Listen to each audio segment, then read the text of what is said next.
And we are live. We've got some amazing folks. It is Friday. If there's an award for the first person that popped up and wanted to say what's up, you already know who it is. It is Lisa. She is in here. She's with us. She's hanging out. She gets the award for the first comment, so make sure you know it.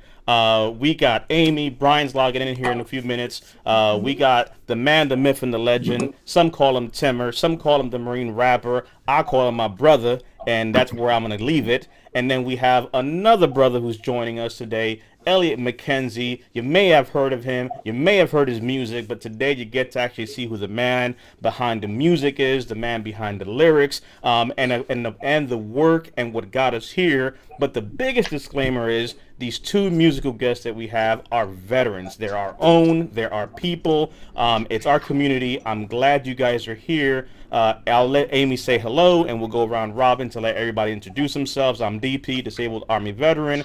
Glad to be able to hold space with all of you on this Friday night live. What's up, guys? That microphone, damn it, Ellie, forgot to tell you. That was the bet. How long is it gonna take for Amy to pull that microphone out? Yes. Oh wow, is that a karaoke? Man, look. It is. It is. Is that pink? Yup. It is. It's rose gold. Wow. I like how humble Amy is too. That's what I like. Out of all of it, I like how humble she is. Ain't no shame. Yes. And it's especially fitting for tonight. Is it compatible with Apple products?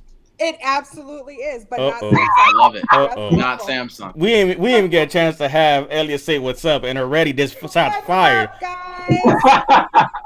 That's how it goes, right? Excited. I'm excited for tonight. It's going to be great. Thank you guys for coming on. It's going to be a good show. And we got my man, you've seen him before. He's been with us. TMR, let him know. Yo, what's up? My name's the Marine Rapper, aka TMR, aka Timmer, aka my name's Raymond. So it's whatever. But you know what I mean. I have a confession to make. I am a proud Apple user. So I just want to get that out there. Just want to get that out there. So that's what's happening on my side. Can we do a poll, DP? Yes, we can do a poll, and apparently this is Elliot. This was not scripted to go this way. You know how this happened. You literally logged in, and we're gonna go to one of your musical tracks, but not right now. But apparently there are there's gunfire right now. You know how when you're the best, you don't really have to say much. Elliot said, "Look, I'm moving in silent. I gotta say nothing." Oh. So everybody out there, quick poll: are you Team Apple or Team Android? That is the inside joke. That is the question of the night. So let us know what you are, what team you're repping. Elliot, feel free to introduce yourself. Let the people know who you are, branch of service, and a little bit about you. Full disclaimer, Team Android, stand up. What's going on, y'all? My name's Elliott McKenzie, a.k.a. the R&B Vets. Served in the Marine Corps, R&B singer-songwriter. I'm glad to be here, so thank you guys for having me. And I am definitely Team Android. All up in the camera. Right there. I got three too. iPhones don't have that. iPhones will never have that. We got some love coming at you guys here. We said Lisa's obviously here with us as well, so shout out to Lisa Chase. Obviously a big supporter. She's out there sharing what's going on. She's literally family. She's supporting what we're doing. So shout out to you, Lisa, for everything you do. As soon as something's dropping, she's out there literally. I think I timed it. I think you had dropped your post 30 seconds after she had reposted already. I was like, golly, Lisa's on it. Like, she ain't playing games. So I love it. You may know this individual. He needs no introduction. They call him E-Ranks on Instagram. Eric Ranks. Happy Friday to all the veteran community members. What's up to the crew? Super excited to hear for tonight's show with the friends, obviously Timmer and Elliott McKenzie in the house. What's up, Eric? You already know who this person is. They need no introduction. If you're a Marine, you know exactly who this man is. And if you don't know who they are, you're going to know soon enough. Frank over with Crayons Ready to Eat, CRE. Come on now. We got some amazing folks here with us. We got Sam in the house saying hey to everyone. We got Yeah, Sam is in the house. Sam from Silver Homes as well. We got Pamela Dawson, who is excited to be hanging out with us. So she's tuning in from YouTube. Appreciate you being here. We got Lisa here representing for Team Rose Gold, in case anybody wants to know. So, Thank you, Lisa. Team Thank you. Rose Gold is in the house. Let's see. There we go. We got Brian in the house. You thought he was going to be hiding, but no, he is here. So we were not going to roll too far until he got here. So that's that. A question immediately, and you know, when this is what we, you know, Friday night, we want to make sure everybody's hanging out with us, so we're having a conversation. There's a few answers and questions already, so we're about to start popping up Team Android and Team iPhone. So I don't know who's keeping count, but it's coming. One question to you, Amy, immediately is: are we singing karaoke tonight? Elliott, look. You said you are the R&B veteran. You got lyrics. You got some pipes. You can sound off. You can do amazing things. We're gonna bless people with what you're doing and the projects you have. But I got a quick question. We got two musical people here today. So this is my question. Is there some support for Amy? Because every week that microphone don't seem to work. And I don't got a musical background, so I don't know what's going on. But every time the people want to hear the voice, but it's always something with the microphone. Someone help me, like Elliott, Summer, what you got? Amy, is the mic broken? What? Look, I'm sick, okay? I have bronchitis. And these guys know I've been sick. So that's why I can't sing. Look, I even have my inhaler right here. Yes, I even have my inhaler. That's everything why I is. can't sing. Amy, it's okay. Everything is forgiven, except if you have a Samsung. Except if you have a Samsung. You know, this is where we look what's happened. We literally came into this. What is Elliott? Haters gonna hate. It's okay. All good. Lisa already apparently she's so quick with it. She's already here. Samsung. Oh, apparently, because she says she is no crapple. You know, Brian, before you tuned in, I'll let you kind of jump in. Sam was like, "Hey, where's Brian? Stop the press and stop the show." So, Brian, introduce yourself for those out there as well who don't know about you. Elliott, we have to show you and bring you up to speed on the secret guest we have. We tapped into something that I don't think that you're ready for, but we went back in time and we got baby Brian in the house. You'll see what baby Brian is here shortly, but it's one of our mainstays that we have on the show. But Brian, go ahead and introduce yourself to the peoples, and then we shall continue. Yeah, well, I appreciate it, DP. Appreciate you guys holding it down while I was battling the internet funk. Got a storm rolling through, and you know, a little wind knocks it out. You know, get a stampede of cattle, and it runs over the one line of internet that we've got. So, but no, appreciate it. No, I'm Brian Lofton, disabled Army vet from '90 to '93, and just hanging out with these beautiful people. Great to see Ray and Elliott here. Man, I've been soaking your music up all over the place. It's been amazing, and you know, we'll talk about this here in a second. But the power of music, I'm telling you, some of the veterans that have been listening to this stuff, who were not privy to the amazing work that you guys are doing. You know, I like to really talk about, you know, who you are as a person, right? Because again, I can see the music, I can see what you're doing, but when you understand what Timmer's writing, when you understand what Elliott's singing, it starts to take a whole different, you know, tone for a lot of our veterans to be able to respect and understand, like, okay, now that I understand with you and I rock with you, I want to support. And I tell you, we got, you know, the man, the myth, and legend. He's out there, Jerry Adams, Navy from the 60s. Yes. And he said, look, I am rocking with CMR. And I was like, man, look, there's nothing more you could say when you got an old school veteran from the 60s in the Navy that says, look, I don't do the rap thing, but I'm rocking with what TMR is doing. I think that's the power of our community. But Brian is in the house, so I'm glad that he's able to kind of be here with us. Had a little bit of issues, but hey, you know, we got through it. So hey, I got to show off my new swag anyway, right? So I've got, you know, yes, I got my little hat here. Of course, you know, it doesn't fit with We should all wear hats. You know what? We should. Hey, I want to make you feel comfortable, so we all should wear hats like that. Look at that. Look Oh, at that. there we Look go. at that. You know See, what? I wasn't You know smart what I mean? enough to do it the right way, so TMR's got, Yeah, I'm gonna. Hey, I rock with you, man. I rock with anything you're about. I'm with it. I'm with it. Oh, look at that baby. Look. Baby Brian is here.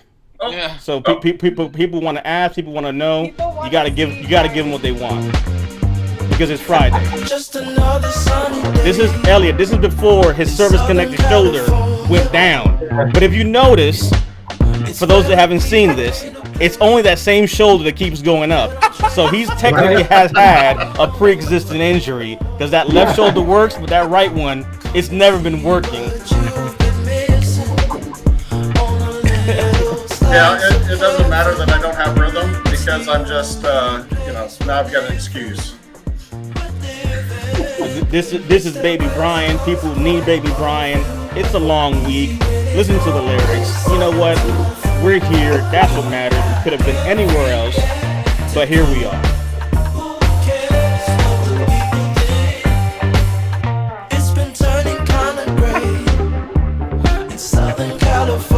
Look at that. Even Elliott just got the bug. I don't see Elliott's shoulders too much because he might be service connected. Don't move the shoulder. Don't hurt yourself. We don't want to aggravate any injuries. All right, we'll go ahead and tell Baby Brian to go ahead and take a nap. But yeah, that was part of our time capsule of taking it back to a time where Brian had a little more dexterity in his shoulder area compared to now. Every time you play that song, it reminds me of Aaron. It does. I feel like, is that when you started that? It was randomly. Okay. We put it on. We found Baby Brian, and the rest is history. To the business at hand. Before we get to things, Sam is coming in. We're Team Apple. I knew I liked Sam for some reason. Eric is coming in. Said I tried telling him to get an iPhone so I could get him in Clubhouse. Look, Elliott, you have to take this one up with Eric. I don't know what's going on here. I gotta pick it up with Clubhouse apparently. We got, let's see, Pamela's in the house with an Apple. Lisa said, screw that noise. I'm going to say it again, Team Android, in case you didn't get it the first time. We got Evelyn in the house saying hello to you, Elliott. Evelyn Miller coming to us from YouTube saying, what is up? Let's see here. Frank is coming at us with an Apple. There's a little boo action going on in the crowd. It's getting kind of crazy. Not only does Evelyn give a shout out to Elliott, but she's also representing and coming on the flank and supporting Team Android. Let's see here. Yes, indeed, today is Ret Day. Definitely thinking of all those that are deployed out there right now, for sure. Let's see here. For those watching, you'll see it down below. Comment your branch of service, the years that you served. So we go ahead and pop that up and, shout out the service that you all have done, the times that you were in. All that really matters is that you served your country and the branch you were in. I don't care if you were a cook. I don't care if you were infantry. I don't care if you flew a plane or fell out of a plane. What matters is you did what you did. Let's see. We have a few comments. We got Jay in the house coming at us with an iPhone as well. Let's see here. Let's see. Let's see. I was just going to type, where is Baby Brian? It's a staple. People don't see Baby Brian. The show can't start correct. Yes. What's going on, Wow. Christine? Our sister Christine from Clubhouse. She's doing amazing things. Oh, from Clubhouse. Mhm. Oh, Clubhouse. Yeah. Shout out to all my people who can get on Clubhouse. Hey, you know what? Our Samsung users are kind of like the Marines. The few, the proud, the smart. Thank you for your service, Christine. U.S. Army, 10 years. Appreciate you for being here. We got floating Amy. Yes, we had to move her up a little bit to give space for the comments. So, Amy, you are floating for show today. Let's see. We got Austin Williams in the house. U.S. Navy 78 to 98. I'm gonna tell you right now, Timmer, Elliott, I'm glad y'all here because we got literally all the branches kind of coming together. some of these veterans are giving some dates I don't believe. You know, Austin might have meant 88 to 98. I don't know about this 78 stuff, because with that face, I think Austin might have been born in 75. So I don't know how you serving when you're 3 years old. Austin, we have to put you 214. I don't believe it. That's verification. But you know. I appreciate you, my brother. Thank you for being here. You definitely are appreciated for being here. It's amazing. We see some of these veterans. You see the years they served, and you're like, Austin, you was in 78? Are you sure you weren't just in like a few days ago? Because you're looking like, the rest of us. We need to do something better. But thank you for being here. Is Jerry here? I don't know if Jerry is here. We'll see in a second here. Christine jumping in on Team Apple. Uh-oh. See, I just can't do it.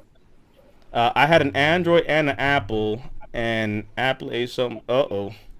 Little typo. I don't know what is happening here, but misspelled easier to use. Evelyn is not letting go. Evelyn is not letting go the front. She is holding it down. And I'm giving her credit. Every time she says it, I'm tallying it. So she said it 3 times.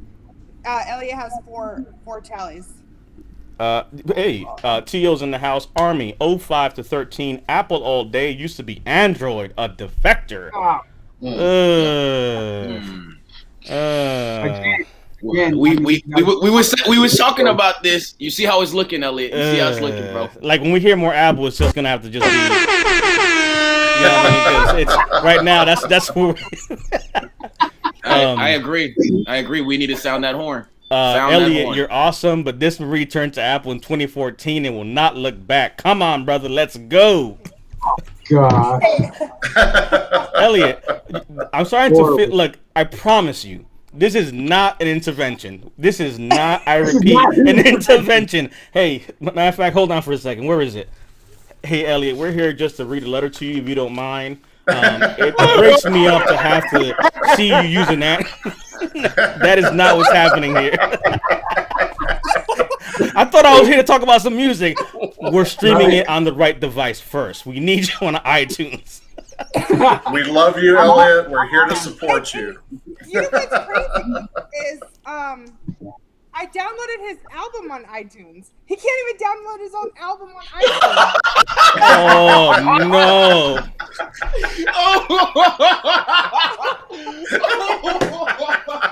For the record, I came into this conversation afterward. Elliott's coming with something. I don't know what it is. What you got? Yo, Amy, you are wild. Yeah, he got the album on the phone. That's my album on iTunes. It's On like, an Android. but honestly, when I was thinking about, like his shout outs to promote his new album, I was thinking, isn't that something like we're going to be like, hey, go to iTunes, download his album? I know.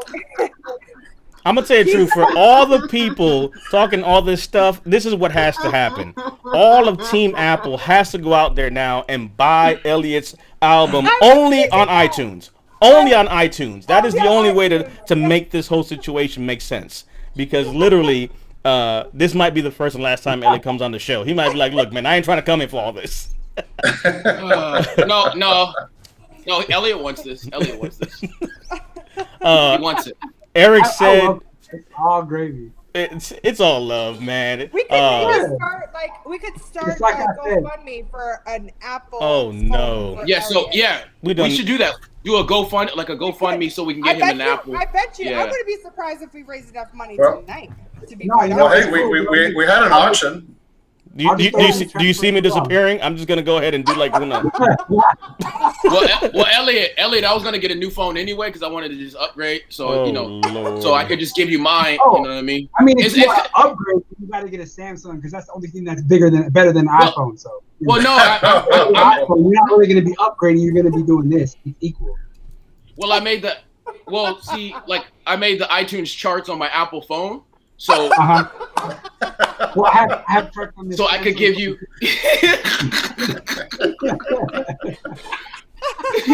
It wasn't supposed to be this way. we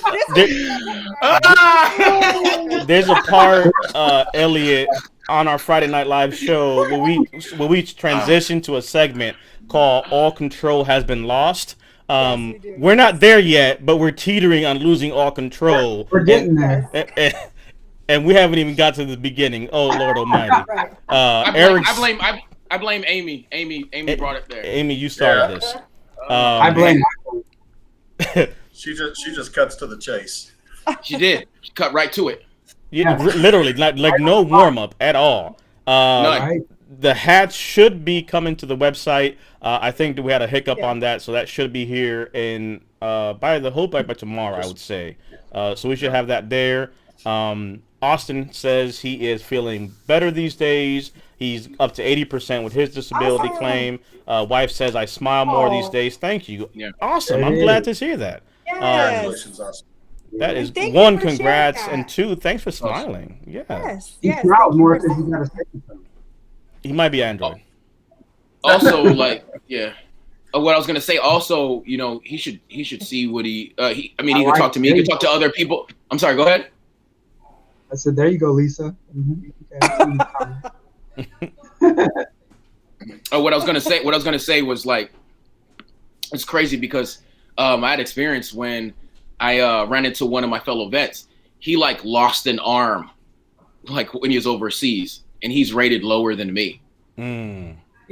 You know what I mean? So it's just like the whole math is all messed up and stuff like that. So if there's anybody who needs like, you know, tips and stuff like that, I'm pretty sure they could hit up one of us or myself too, because I'm fully rated and stuff. But like it's just sad how the math is all messed up and the education's not there to allow those individuals to receive their full rating when they deserve it. And I feel like we need to take better care of our veterans. So, amen. Oh yeah.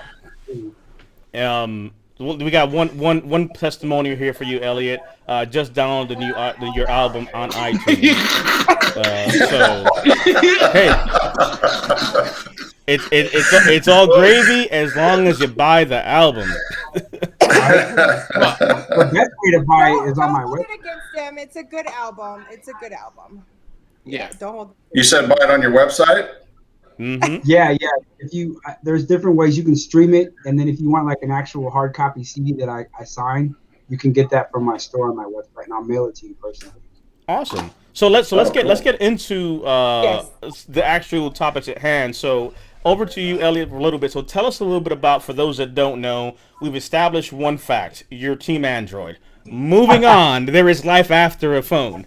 Tell us a little bit about some of the things you're doing. Specifically, you have a new album out. So tell us a little bit about that. I think the people definitely want to hear about that. What were some of the inspirations and things? We'll jump to your website, show them where that's at, and show folks a little bit of the things you've been doing. But tell us a little bit about kind of what's going on with you, my brother.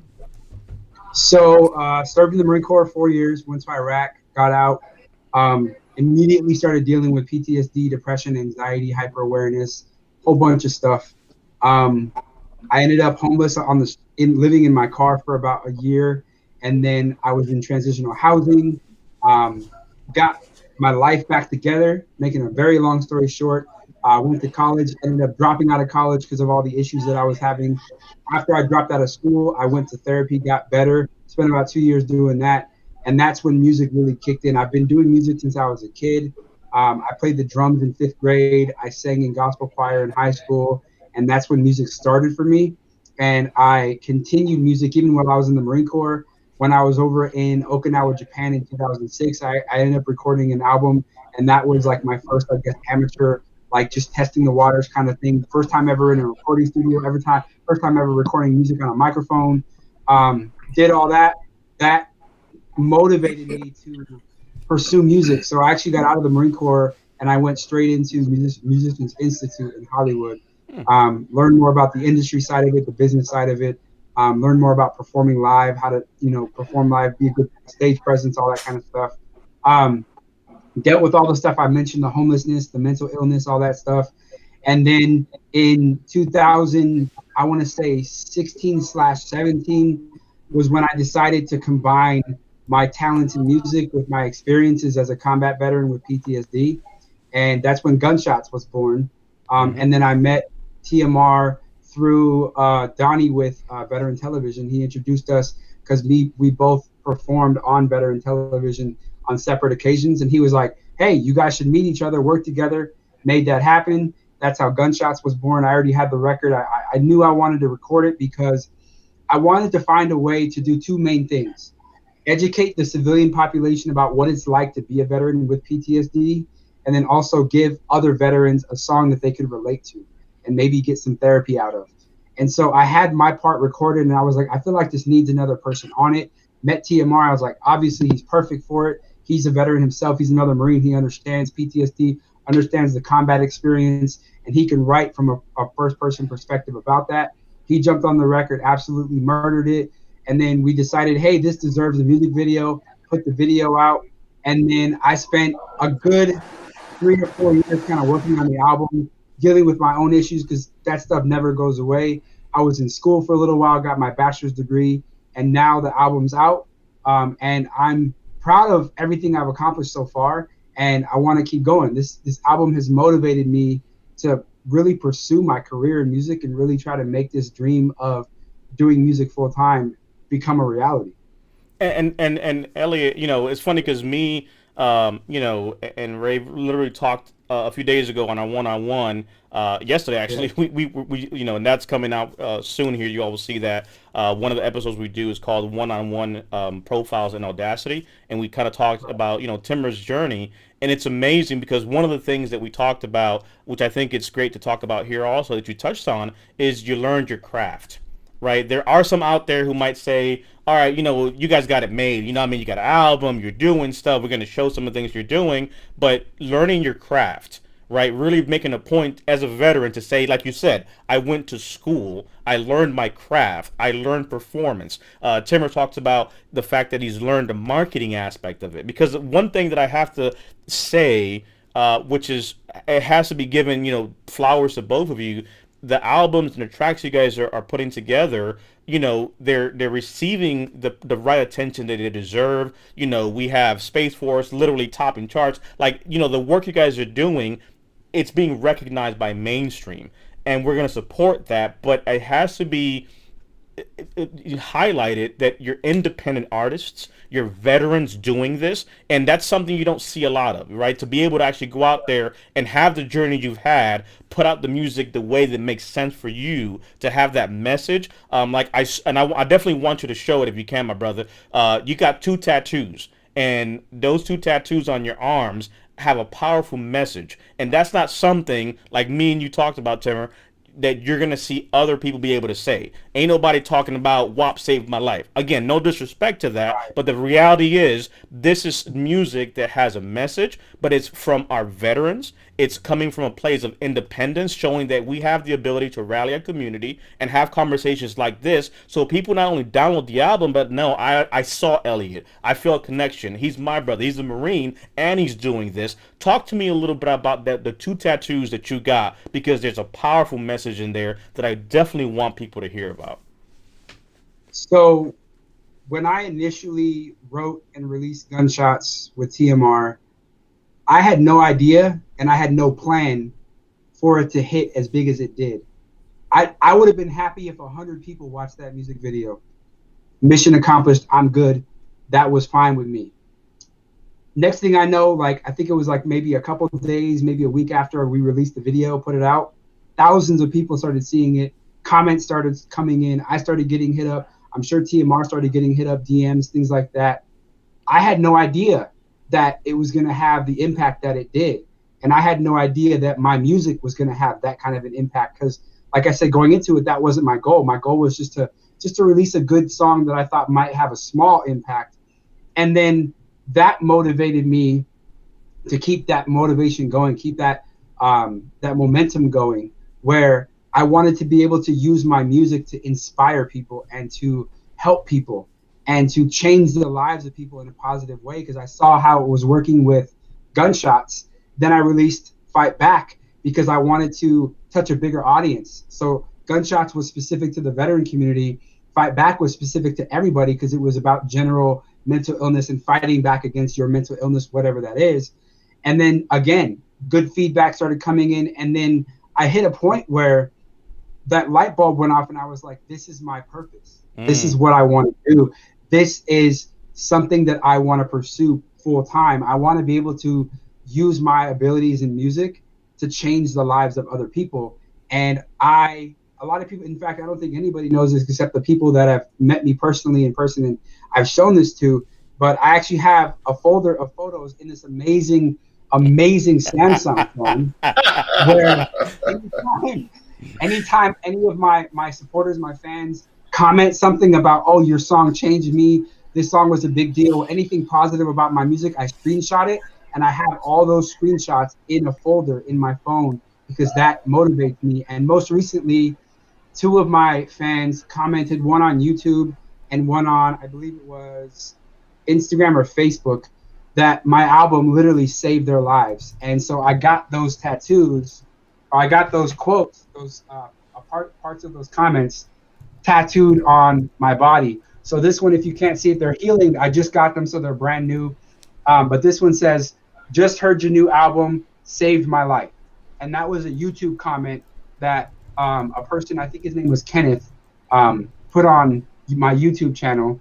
And then this one is another comment that I got on, I think it was Instagram, of he said, your CD arrived, because he ordered one of my autographed CDs. I mailed it to him. I listened, I cried tears of joy. I decided to stay alive. So basically, these are 2 veterans who were thinking about committing suicide, thinking about ending it all. And my music was able to stop that momentum and to prevent them from killing themselves. And that, I could die tomorrow and I'm happy. That is enough for me. Like, I'm good. As long as I can continue to do stuff like that for people, I'm good. And for those here, you can find Elliott _McKenzie on Instagram. You'll be able to know you got the right page when you see these images, obviously. But I really wanted to show, for those that didn't get a chance to see it, the tattoo specifically, because again, this is not something you see every day, and to be able to actually live with this, it resounds. Because again, knowing now your why, your story, right? Again, you didn't have a silver spoon. You experienced homelessness. You understood not having a path. You understood the identity crisis of, I was in service, I'm not in service. What do I do now? How do I find my way? How do I put that together? And finding your passion, your path, your calling, and putting that lyric and putting that music and putting that power there, and then having this as a validation and a proof that, hey, this is doing something for someone that, again, other things are not there. This is filling a void is powerful, and I really just wanted you to just share that story, because I think it's powerful. When I read this, I loved it. I definitely wanted people to see this, but I got to ask you and Timmer one question. Simply put, can we, the people, enjoy and just get a sample of this thing we're talking about? Because I think the people need to hear and get a sample of this, because we're talking about this great music. So I don't know, I'm not gonna hit play until you tell me I can hit it, but I got it queued up and I'm kind of ready, because I've heard it and I think the people need to get a sample of it. So are you ready, Brian? Push play. I want to. Okay, I just want to make sure you guys are ready. So put your volumes up. Make sure that you have the ability to listen, because I want you definitely to be blessed by this. Listen to the words. Take the message. Now that you know who TMR is, you've heard about him, you know who he is, you now know who Elliott is. Now listen to what's here. Let me know if you can listen, if you hear it on your side, Amy.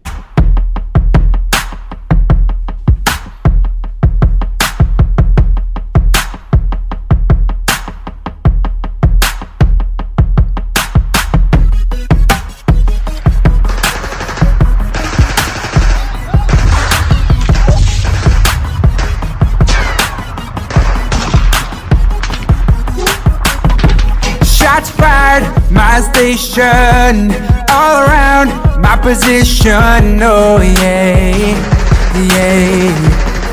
Whoa. Training kicks in, cover, concealment. Oh yeah. Whoa. Adrenaline's pumping, heartbeats thumping. I'm in fight or flight mode.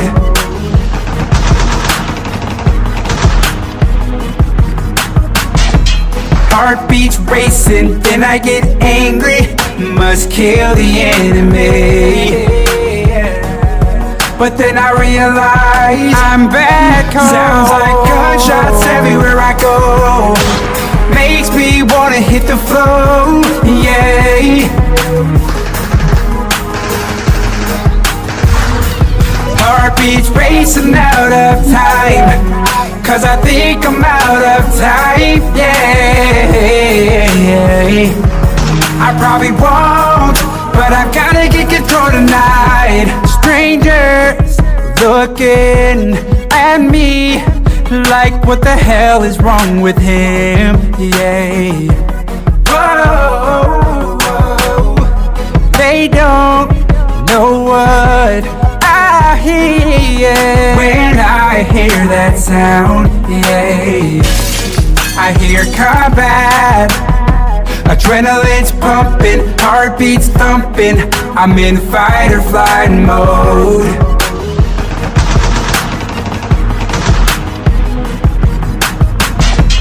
Heartbeats racing, then I get angry. Must kill the enemy. But then I realize I'm back home. Sounds like gunshots everywhere I go. Makes me wanna hit the floor, yeah.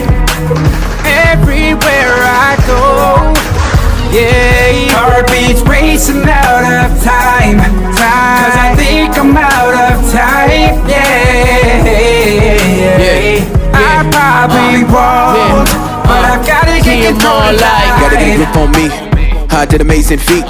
Life been slippery as a veteran Marine. When you come back, no one knows the scene, but you've been through all the things that keeps you from your sleep, or makes it hard to breathe when you come back. Sitting here in class, when I first heard something crash, reminded me of that blast from an enemy out in Iraq. When you come back, hearing them gunshot landing on my paws, thinking all is lost in Central Alumbar, and this is killing me slowly. Skipping my heartbeat, flipping out constant on all of the people who love me. So many walls that I punched in, splinters and knuckles. Everyone seeming to bug me. Don't none of you touch me. Now give me my distance. All of you foes, girls say I'm different. Really the fiction, I cannot tell. What is the difference? Now I'm just tripping. I always revisit that time in '06 when I was with the infantry. Rockets were zipping and bullets were snapping. And when I came back, do you hear what I'm hearing? Sounds like gunshots everywhere I go. Gunshots makes me wanna hit the floor everywhere I go. Yeah. Heartbeats racing out of time, 'cause I think I'm out of time, yeah. I probably won't, but I've gotta get control tonight. Shit.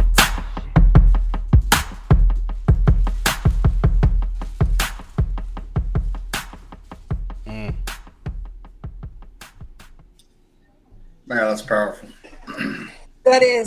That's so powerful. I've listened to it so many times. I mean, I've listened to it every single day.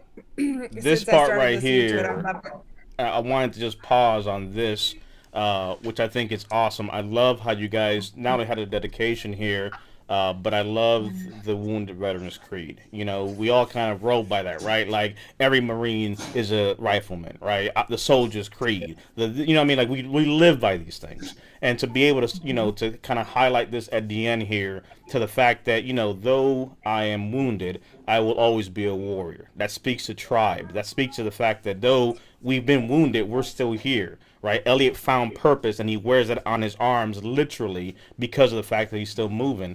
I will never give up nor quit in the face of adversity of life after service, specifically for many of us. I will do my best in all that I do and achieve. I will not allow my injuries to limit me. Most of all, I will never forget my fallen comrades or leave a fellow injured warrior behind. I just really wanted that to just settle in for people because it's a powerful message. And I love the fact that even towards the end of it, it speaks volumes to the fact that it's, you know, the messaging is there, but again, understanding who this is for, because as you saw the comments I was bringing up, people can relate to that because they understand. We know what those things are, but to capture it artistically from a music perspective, we can all understand that heart beating race where you hear a dump truck happen and you think something's going on. Like, we've all been through that. But I really just wanted to focus on this and let that breathe for a little bit for folks that are watching this. Amy, Brian, thoughts? I don't even have to ask Elliott or Timmer because I already know I already know why they put it down. But your thoughts, what hit you being able to actually see the images, hear the words, and having obviously Timmer and Elliott here with us today. I think it's amazing. Go ahead, Amy. Go ahead. No, you go. Well, I'm just going to tell you. I mean, whenever I first. So I came across this song by accident because I was looking and absorbing everything I could find on TMR. Because after I'd played the Patriots so many times that tape ran out, I had to refresh with something else, and that's when I came across Gunshots.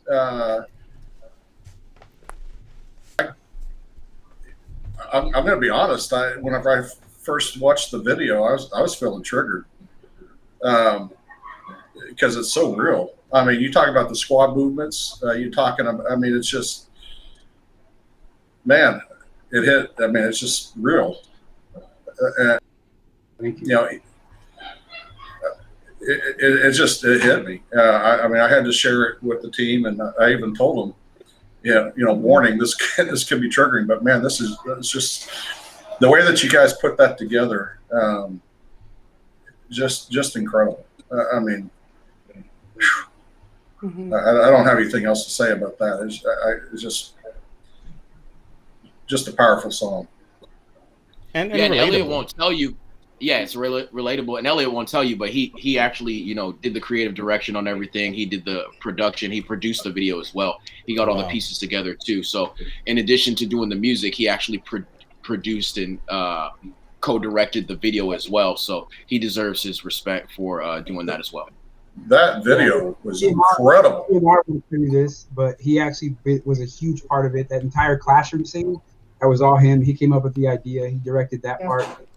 So we worked in tandem. Even though he's an iPhone user, I was nice to him. We worked in tandem to get the video done.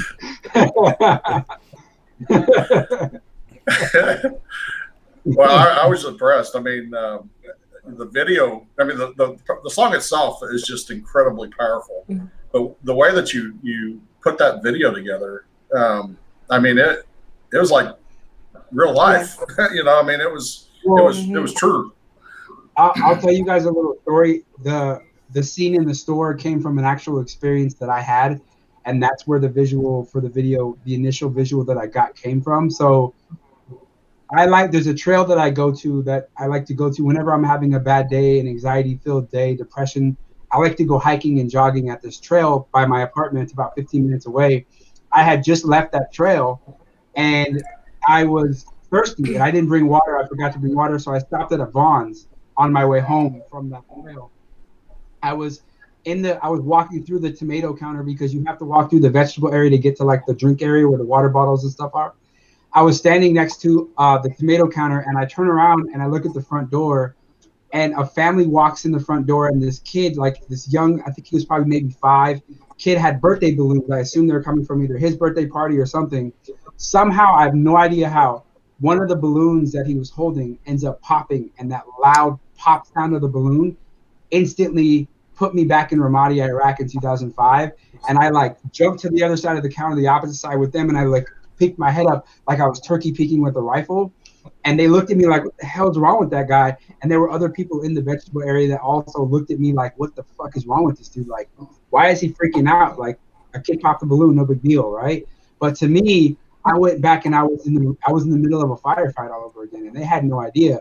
So that scene in the store came from an actual experience that I had, and I wanted to highlight that store because it's a store near my apartment, and it's a military surplus store, and they do discounts for veterans. And I was actually a customer there before, and so I wanted to highlight that store and use that store as a way to kind of give them a little promo as well. But that scene actually came from a true life experience. Wow. That's, And again, I'm bringing up the comments of folks that are sharing different things. And to your point, Elliot, when you were kind of talking, I don't know if you were able to actually see some of the different comments that kind of came up. But again, folks literally, to Lisa's point, yeah, getting goosebumps, hearing that, understanding that, relating to that, being able to, relate to those things that are there for sure.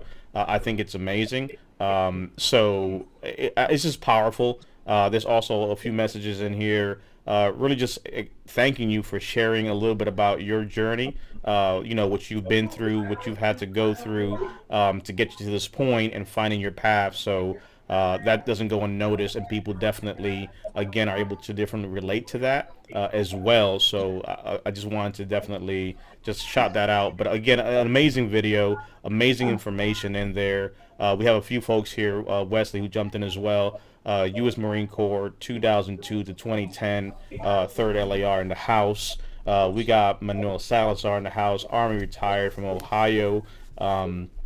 Lisa, a great point. My thing is PTSD is so insanely powerful. It's real. It's things that we're dealing with, and many people can relate to that. To Brian's point, and being able to get the messaging of how you guys artistically took something that at first is triggering because it's so real, but it's true to what we deal with, and how you were able to handle a delicate situation like that, and tell a message and really go forth. I think is powerful. So I love it. But I definitely know that was going to be a blessing to people to hear, to really understand, the people behind the music and better appreciate it now. That's some good information there. Amy, of course, might bring her mic out because she's ready to rock and roll at any point. I don't know if it's going to work, but right. So I'm gonna piggyback on Brian. Obviously, I knew who TMR was because he was on the Friday Night Live, and so I was kind of listening to his music, and not kind of, I was, and then I actually will say Eric Franks was the one who told me about Elliott, and then I was like, oh wait, okay, and then Brian had shared the video, and I was like, wow, this is really nice, and then Elliott and Eric kind of talked, and then I got looped in, and I think it's when I saw the video, so I never deployed. I was Air Force, but I never deployed, and so I can't relate in the sense of the deployment and stuff like that. But I do have my own PTSD story, and so I can relate to it. I can relate to those feelings and the kind of how the song goes, and so I appreciate it. And I also was in class. And we had a guy in class that happened to, and he dropped down under the desk, and it was cool because most of us were prior military, and we just kind of held space with him. Some of us got on the floor and sat there. He was scared to death, and like the whole class was over, but it was like not over because we didn't want to make it obvious for him. But we just sat with him, and we just kind of like nothing happened. It's good. We're just kind of holding space with you. So when I saw that scene, I was like, oh, the first couple times I watched it, it was a little emotional. And now I love it. I listen to it all the time. I listen to it every day. My kids love it. Nia, arguably, can sing the whole entire song, even TMR's part. And so I want to have her record so bad. And I was telling Elliot, I swear I'm gonna catch her. Like I'm gonna try to record her while she's doing it. Because she's got the other day. I don't think I told. I think someone's drowning out. Oh, I don't know who. Okay, there you go. We were waiting for my son, and I was listening to it, and she put on my shades, and she was in there, and she was like moving her head, and she was singing it. And I wanted to record her so bad, but as soon as I bring out my phone, she like stops instantly. But yeah, it's super. It's cool. I love it. I'm so glad that you guys are here. I will say this too. What's really cool about you guys is you guys are so humble, and you guys are just real people that we can joke with and we can talk with. And I have to say, I think it has to do with being in this space as veterans and just being able to relate, where you feel like, okay, you know, we can joke around. And I was joking with Elliott, like, as soon as I started talking to him, and it felt cool because in a normal situation like that, nobody's going to talk to you like that. People that have albums out like that or whatever, they're not going to talk to me, right? And so that's something that I think is really cool about you guys, is you guys are so humble and you're so real and you're really out there for the veterans and you're really out there for the people. And hearing your guys' enthusiasm to come on Friday Night Live, it was like no hesitation. Yeah, let's do it, you know, and super cool and supportive of it. So I'm very thankful for that. And I think that's really cool of you guys to be like that. So it speaks a lot to you guys and your message that you're trying to put out there. That's absolute facts. I mean, I tried to get an autograph from Air Supply, and they just had their bouncers move me away. I'm just kidding. Which is a good segue because again, you know, we talk, you know, we've seen gunshots there, but you know, Elliott has a few things up his sleeve. He is literally petitioning to do something that I think we should support. You know, we talked about the Marine Corps. You know, I'm going to have to ask for some permission again because I may have stumbled upon a little something that I think people need to know to just hear the range and see really Elliott in his element, dapper, doing his thing, because it'll make sense for what he's trying to do. But tell us a little bit about what we might see here, Elliott. May I press play if you don't mind, good sir, after you're done? Absolutely. You can press play. Yes, sir. But what this is me singing the national anthem at a Los Angeles Rams game for Sunday Night Football in 2019. Long story short, I had the honor of going backstage at the Jimmy Kimmel Show, and this was the night that Coach McVay was the guest on the show. Met him, talked to him, told him my story. He said, "Hey, I think you might be a good candidate to sing the national anthem at one of our games." So he introduced me to their marketing director. They made it happen, and I ended up having the honor of being able to sing in front of thousands of veterans for the Rams game because it was their salute to service game that night. And there were thousands of veterans in the audience, and I got to wear my blues, and it was an amazing experience, and it was a night that I will never forget. I'm hoping that they'll bring me back for a future season at the new stadium. So this is me singing the national anthem on Sunday Night Football. We have a 100-yard American flag that is being held by season ticket members who are active or military veterans and members of TAPS.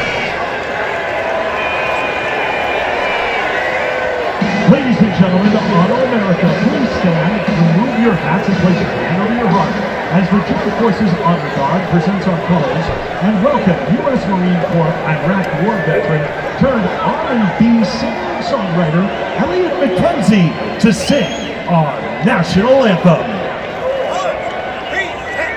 Oh, say, can you see by the dawn's early light what so proudly we held at the twilight's last gleaming, whose broad stripes and bright stars through the perilous fight o'er the ramparts we watched were so gallantly streaming, and the rocket's red glare, the bombs bursting in air, gave proof through the night that our flag was still there.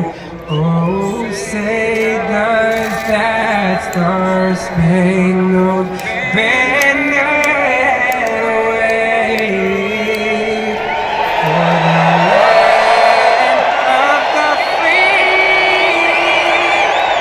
and the home of the brave.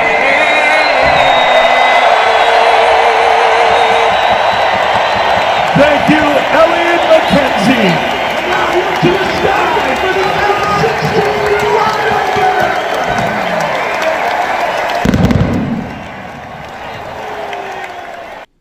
That is just That is awesome. amazing. Man. That was beautiful. That was so beautiful. Yes.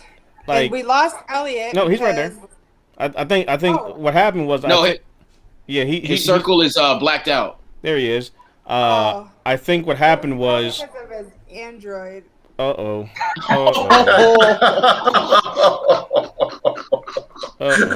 Well, I mean, maybe I'm wrong, but I think the person controlling this is an Apple user, right? What'd you say? What'd you say? He said the person controlling this is an Apple user. I don't know. But all I was gonna say was, I think we had to take a second because you over here, Elliot, causing trouble. You got over here, my man, having his eyes sweating based off of what we have seen here. Pamela says she would have bawled her eyes out. Love our anthem. Lisa saying, love to you. You literally have chills going down the spine of Eric Ranks on this side of the house. Pamela over here, her eyes might be having some allergic reactions going on. Eric is saying, let's go. Wesley saying, you already know, US of A, the red, white, and blue. Jay is saying, amazing performance. Definitely big up to you from Evelyn. Above all, like I said, it's just amazing. So tell us a little bit about the petition, because I think you're trying to make a petition to a little something out there that I heard about recently. Can you talk a little bit about that? I don't know what you're talking about. I think I heard there's a petition for you to do this, to sing somewhere next year. Oh, back at a Rams game? Mm-hmm. Yeah, absolutely. Yeah, when I finished and I was, because I got escorted in by Rams staff and all that, they were very impressed by the performance, et cetera, and the woman who booked me, the staff member at the Rams, she said that evening she went back to after the game and everything, they went back to the corporate office. She basically said everybody in our corporate office said that the anthem was their favorite part of the game that night. Oh, wow. And she's like, we would love to have you come back and do it again next year. Obviously, this year I couldn't because of COVID. Everything got shut down. But I recently reached out to them to see if I could come back when the stadium opens up and do it again. I've also had other NFL teams in the area like Arizona, Cardinals, the Falcons, and a few other teams. The Ravens, I think, was one of them, have reached out to me and expressed interest once things get back to normal. So I might be doing this for other teams as well. I'm a Packers fan, so my goal is to do it at Lambeau in Green Bay. So hopefully that's in the future. Nice. And again, I think that's awesome just to be able to see what you've done there, support that for sure. I did see the post you had put up the other day where you sent the email as well to the Los Angeles 2022 Super Bowl committee saying, hey, I am here. So I'm not, I'm just saying, if you need someone to go ahead and, do the thing, holla at your boy. Yeah, they actually emailed me back. So we'll see what happens. Right there. I think you guys should be taking over the halftime show. That's what I think. Hello. Oh, Hello. idea. Could you imagine? Oh, man. That'd be some actual entertainment. That's a good idea. Yeah, that is a really good idea. Yes. Just need to hit up Jay-Z real quick. Hold up. Let me hit up Jay-Z on my iPhone really quick. I'll get back to y'all. And it's funny because literally that's kind of what we kind of teed up here where T.O.'s like, man, go straight to the Super Bowl, baby. So that is amazing. But I want to also, while we're here, take a quick jump over as well for those specifically who want to be able to find you at elliottmckenzie.com. You'll have his website. You'll be able to find information on what he has, the events, his media, songwriting, live performance. You can order the CDs as well. He's signing and mailing things out. Elliott, talk to us a little bit about what folks should be able to look for and find here on your site. So my website, I call it the one-stop shop because it's pretty much everything that anybody needs to know or find about me. All my media is on there. I have a photo gallery on there. Like you said, you can go on there and go into my store and you can purchase my clothing line. You can also get an autographed copy of the album that I will personally mail to you. So if you click the top right under store, that'll take you to the clothing line. If you click the picture of the actual CD, that will take you to the store where you can purchase the album, the hard copy CDs of the album. Okay. And then there's also photos from my live performances, a short version of my story talking about the homelessness, things like that. So it's just a one-stop shop. And then at the very bottom is the links to all my social media. So if you want to learn about me and everything that I'm doing in one place, the website is the best place to do it. Okay. And again, everything you need here, your appearances in the media, where they can find information on you, how to get in contact, your story, to get a little context. And again, we're talking here, but some folks want to sit down maybe and just kind of go, through the process of reading a little bit, so kind of absorb it, see what's going on there, check out the gallery, see the different things that he's doing for promotional activities and things like that. The live performances, even on the acting game, for crying out loud. Hello, you know what I mean? So yeah, definitely a one-stop shop. So ElliotMcKenzie.com is where you'll be able to find that information. I definitely want to hit again to the store specifically. If you go under store, that'll take you to the swag shop to be able to get some of the swag that he has, but specifically to get his new album, Therapy Session. You click that, that'll take you to this here. You can buy one for yourself and buy one for a friend, and those things will be put in the mail. So talk to us a little bit about your album, and kind of what you're doing as far as signing them, sending them out, and really what kind of went behind some of your artistic processes from the Therapy Session, because to me it makes sense, and obviously now it makes sense to them have seen some of the work that you're doing, hearing your story. But talk to us a little bit about Therapy Session, brother. So the reason I call it Therapy Session is because for me, music is therapy. It's literally what I've been using to save my own life. And whenever I'm depressed, whenever I'm having anxiety, I turn to music to get out of that mode, to get through it, to get on top of it. And it was therapy that led me to using music as therapy.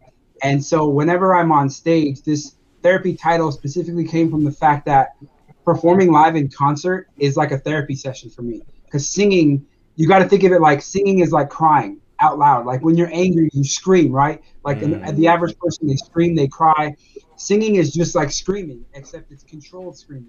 So when I get to the opportunity to perform in concert, by the end of that concert, my adrenaline is pumping. I feel great. I'm in a great mood. I might have been depressed or upset before that show started, but by the end of it, I'm happy. I'm on cloud 9 because I've had a therapy session through music through that concert. And so I titled it Therapy Session because music is like a therapy session. It's like sitting down with the therapist, unloading all your baggage on them through all the songs, and then feeling better at the end of it. That was what this album meant to me. This album is like me dumping all my emotions out in each song, and by the end of it, it's like you sat through a therapy session with a therapist and let it all go.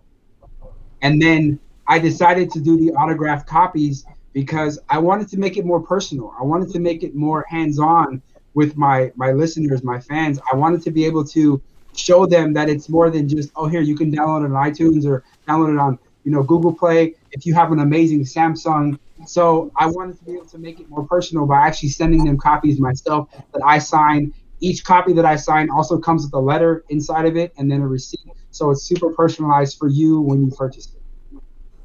And here I have up the track list of the different tracks you have correct on the album. And again, just looking at this here, that should pique people's interest into the messaging behind, because just alone with the previous track we heard, we saw what the messaging was, we heard what was in there, but I love how you said that piece, and I want you to just say it again in case someone missed it, about being able to use music as crying, and that parallel you did there, I think is a powerful message. So can you say it again for someone in the back who may have not been paying attention?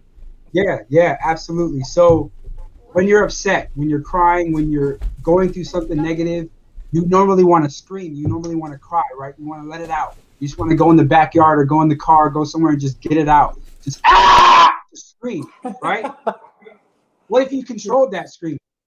Now you got singing.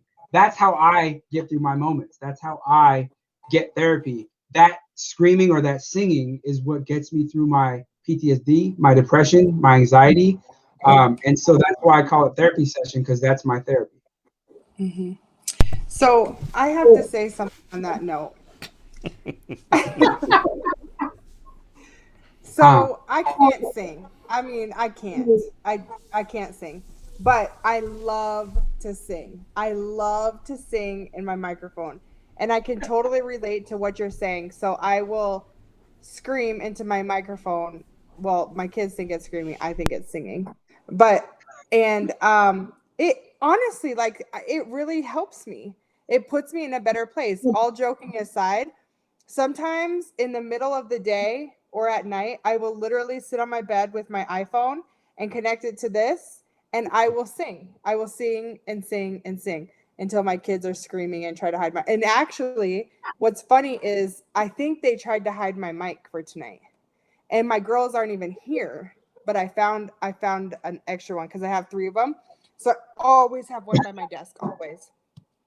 And I always have one right next to me, and both of them are gone. So I was like, Quincy, that's my older son. I'm like, help me find the mic. And he's like, no, you don't need it tonight. And I was like, help me find my mic. They're trying to hold you down. Yo, I got some batteries for you, though. So you got 3 rose gold microphones that are iPhone compatible. They are iPhone compatible. Okay, And, I just wanted to check that. I just wanted to check that part. Yes. Yeah, well, they're obviously Samsung compatible, but you got to check the iPhone part because you never know. But I really do, and it really makes me feel better. Like I joke about it all the time, and people make fun of me all the time, and it's obviously a joke on here, but it really does make me feel better. I just wish I could sound like you do when I did it. Yeah, on the one-on-one with DP, we talked about that, like not taking yourself too seriously and just having fun and enjoying yourself, because like the thing is like if you can't enjoy yourself, who will? You enjoy yourself first. You got to love yourself first. You got to take care of yourself first. You know, the self-care. You got to do whatever makes you happy. You know, make jokes. You know, obviously we rag on each other with the the phones or the military humor and stuff like that. But like it's very important for mental health that we just do things that help us just feel better and be happy at the end of the day. So it's just a beautiful thing that a microphone can bring your spirits up. It is. And DP did a one-on-one with my son Quincy, and I watched some of it, and I was super nervous as to like what he was going to say about me. And DP asked like what was something that I taught him.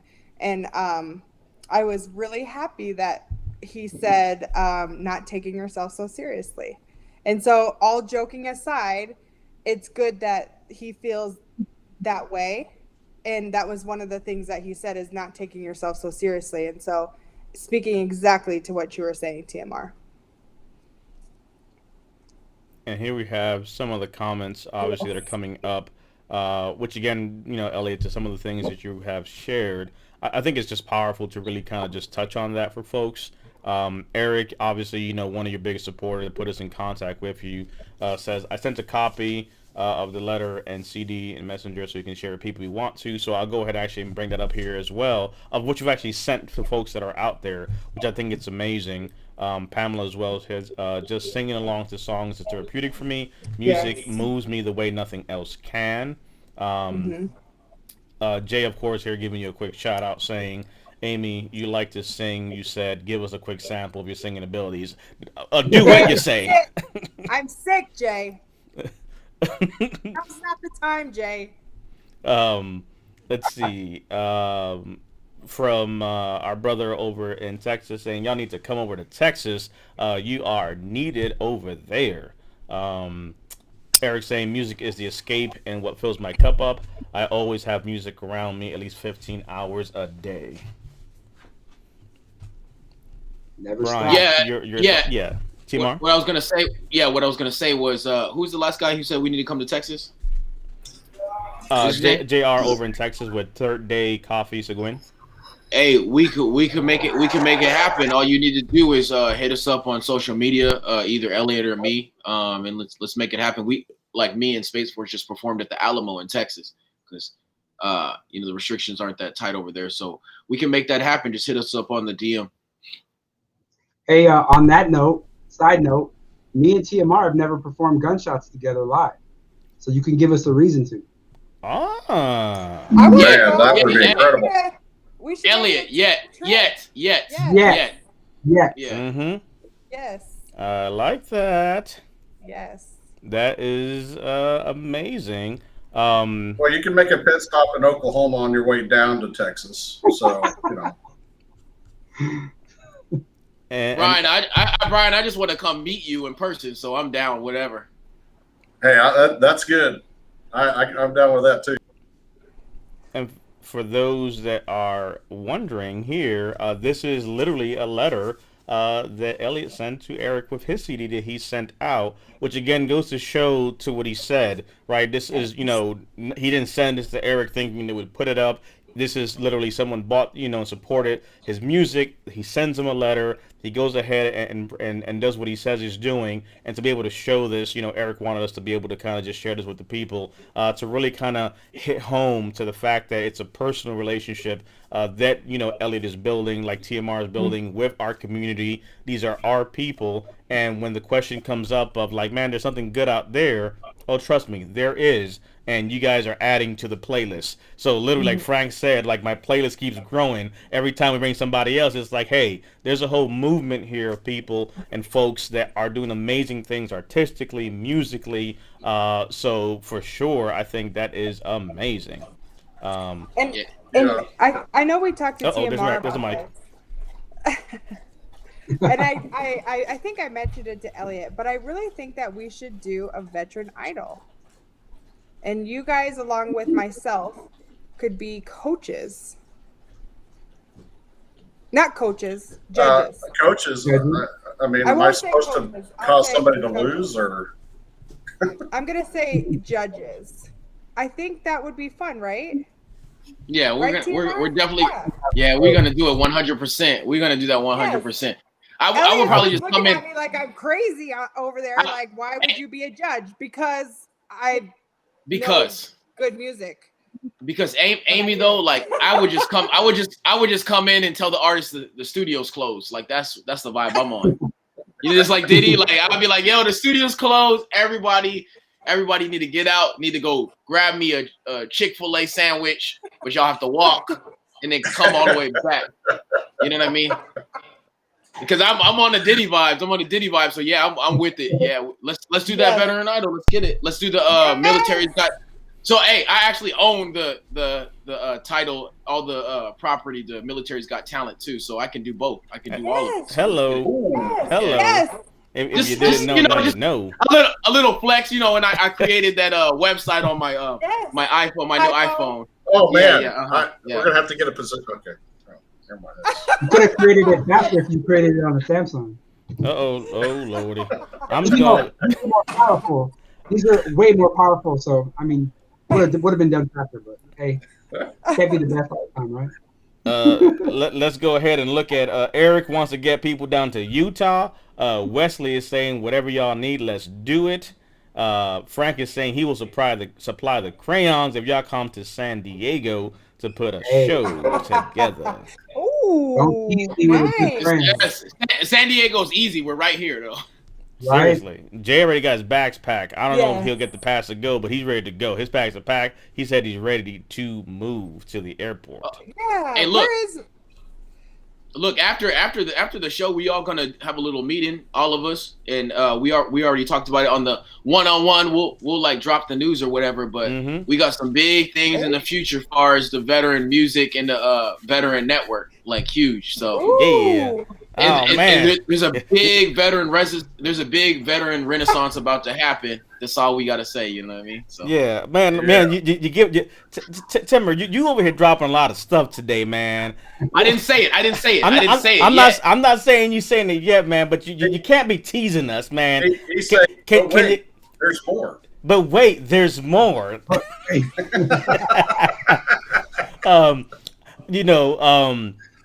But one question I had for you, Elliott, because then I want to ask Timmer as well some questions, because he's teasing some things, so I know he got something up his sleeve. So I'm gonna go over there in a second. We're gonna revisit this. But a real question, Elliott, that I really just wanted you to touch on, and you touch on a little bit, but the powerful thing of having these conversations and having these moments and creating space to talk about this, you shared something today on social media of what happened to you earlier today and things you kind of dealt with.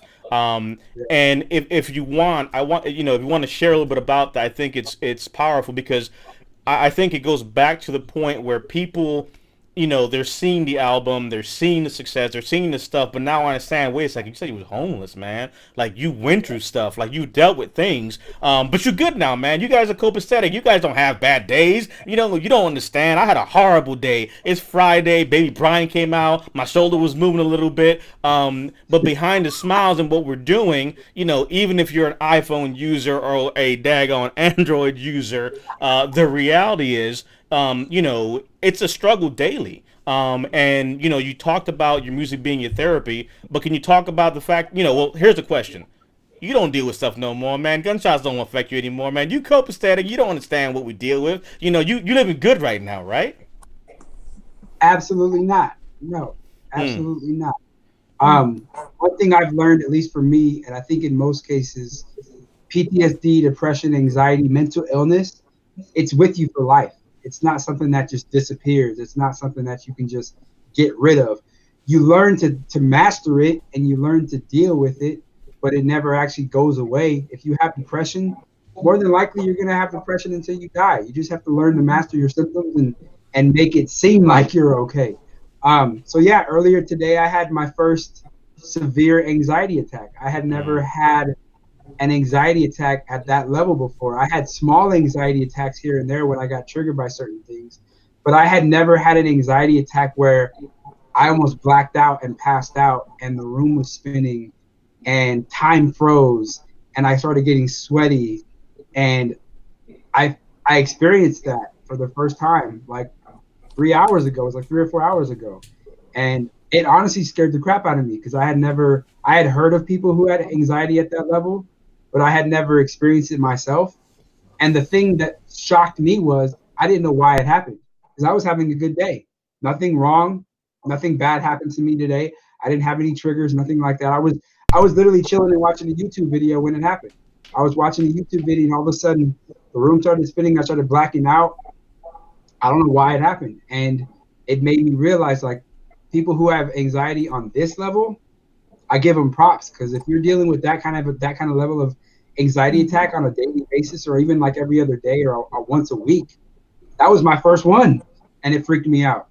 And so no, I'm not okay. I still have depression, anxiety, hyper awareness, all the other stuff I mentioned. I still live with that stuff every single day. It's just the music helps me cope with it to make it easier. And again, I really want, I appreciate you sharing that.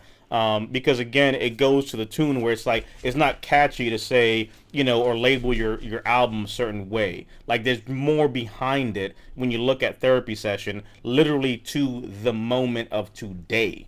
Like, this is just happened. You just said this. You just shared this. And I think it's powerful for people to be able to see that and hear that. So specifically here, Shaky made a point to say, wow, I was just telling my therapist this today, that I've, accepted that my mental health issues will never go away. I just have to find my personal balance. And as long as you're able to kind of find your balance, however that may be, for you it's music, and being able to put that music together for others to benefit from, I think it's powerful. But I appreciate you sharing that, because again, it just adds more context behind what you do. And for people to realize, like, hey, man, if Elliott can still push through it and work through that moment of what he was dealing with, I too have the ability to do that, and it makes it more real.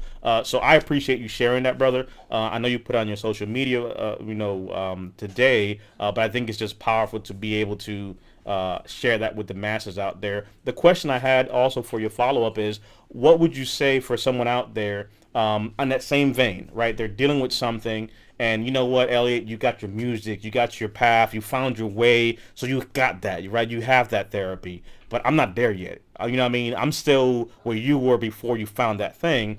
What would you say to someone who may be saying, you know what, there ain't nothing out there for me? Nobody want to hear me. Nobody want to see my craft, or I haven't even found that thing. Like you had the aha moment, but for that person that's pre-aha moment, like this is what I'm supposed to do. What would you say to them right now, who may be struggling or not see the light at the end of the tunnel because of where they're at? Number one, never, ever, ever say you can't do something, or that something is not for you, or that you're not good at something, because you never, ever know that thing that you might try could end up saving somebody else's life. The reason why I ended up turning to music was because I got a very, very powerful suggestion from a therapist. If you haven't already, start talking to a therapist about what you're going through. They can start suggesting things that might lead you in a path where you can find your niche, find your thing that can help yourself and other people. I had no idea that I could use music as therapy. That was the furthest from my brain. I was thinking I needed to do talk therapy, take medicine, things like that. And when I spoke to this therapist, I was telling her about my history, and I told her that I grew up doing music, playing drums, singing gospel choir, all that stuff. And she educated me about how I could use those abilities as therapy for myself. I had no idea that I could do music as therapy. So she taught me the science behind it, and how that screaming thing I taught you guys, that's where I know that from her. She taught me about that. And I started applying it, and it worked. And now I'm here. So I would say if you're at that point where you don't know what you want to do yet, but you have a problem, you haven't gotten past that point, try different things. Talk to a therapist, try fitness, try music, try this, try that. See what works. Eventually you're going to find something that'll work for you, and maybe even help other people. Mm.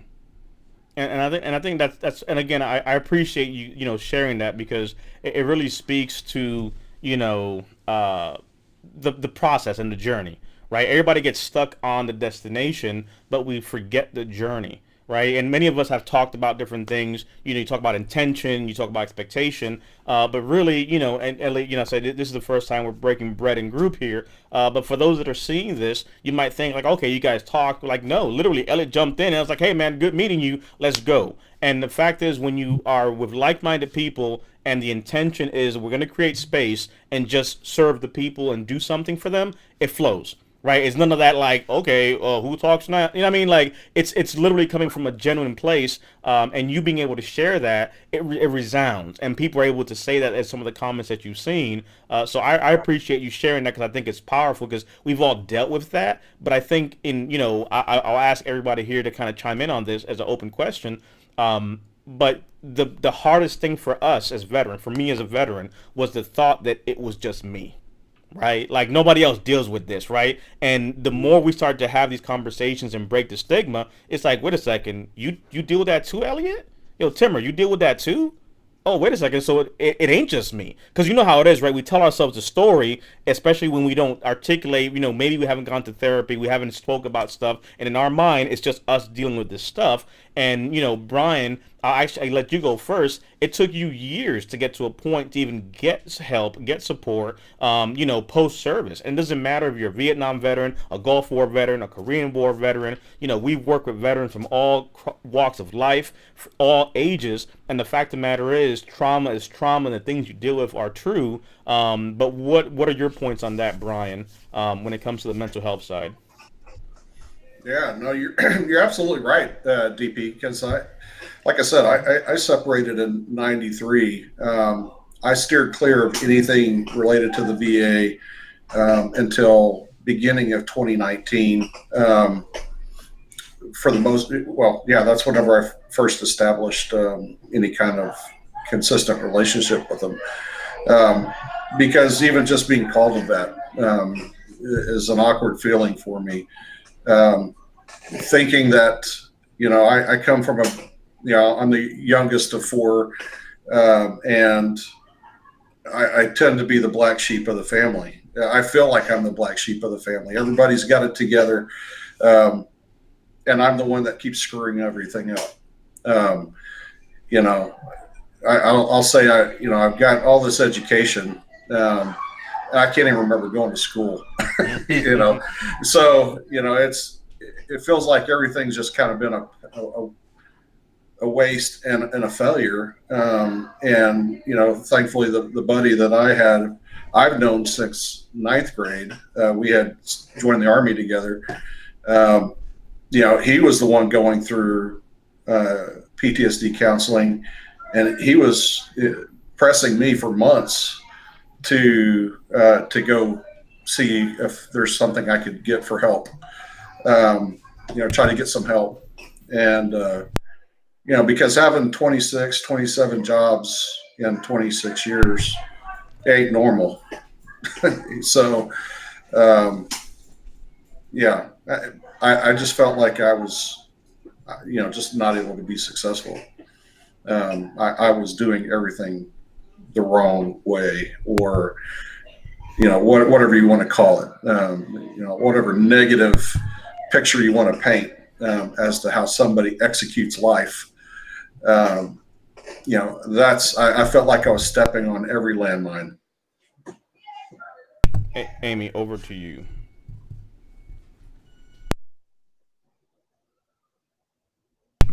Oh, Amy. I think the battery ran out. So I did that on purpose. Oh, it says you're on mute. Yep. Yes, I wanted him to show his mug. No. So thank you, Elliott, for being vulnerable and open. And I think, we work in the veteran space where we talk to veterans on a daily basis and helping them kind of the disability ratings that they deserve and walking them through what that looks like. And it's very tough to talk about your mental health issues.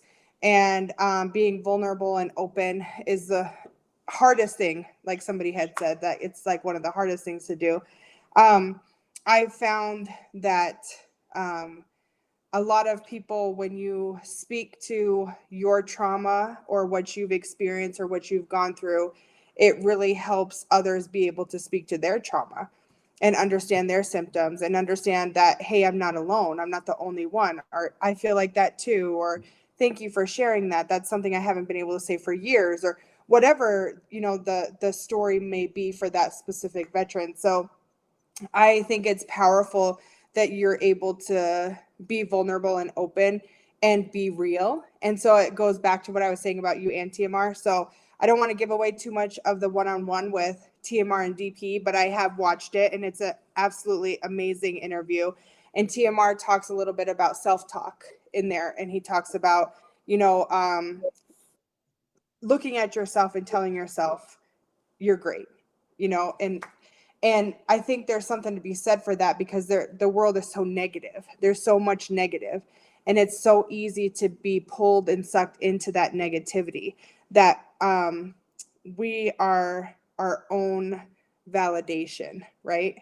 TMR was talking about that in the interview, and I think that's really powerful in being able to look at ourselves and be honest with ourselves, and that helps us be honest with everybody, so they know and they understand that you are real, right? And that you are human. And so when I look at TMR, I look at Elliott or even DP and what he does, or Brian, when I hear Brian say that, I think, what? Brian?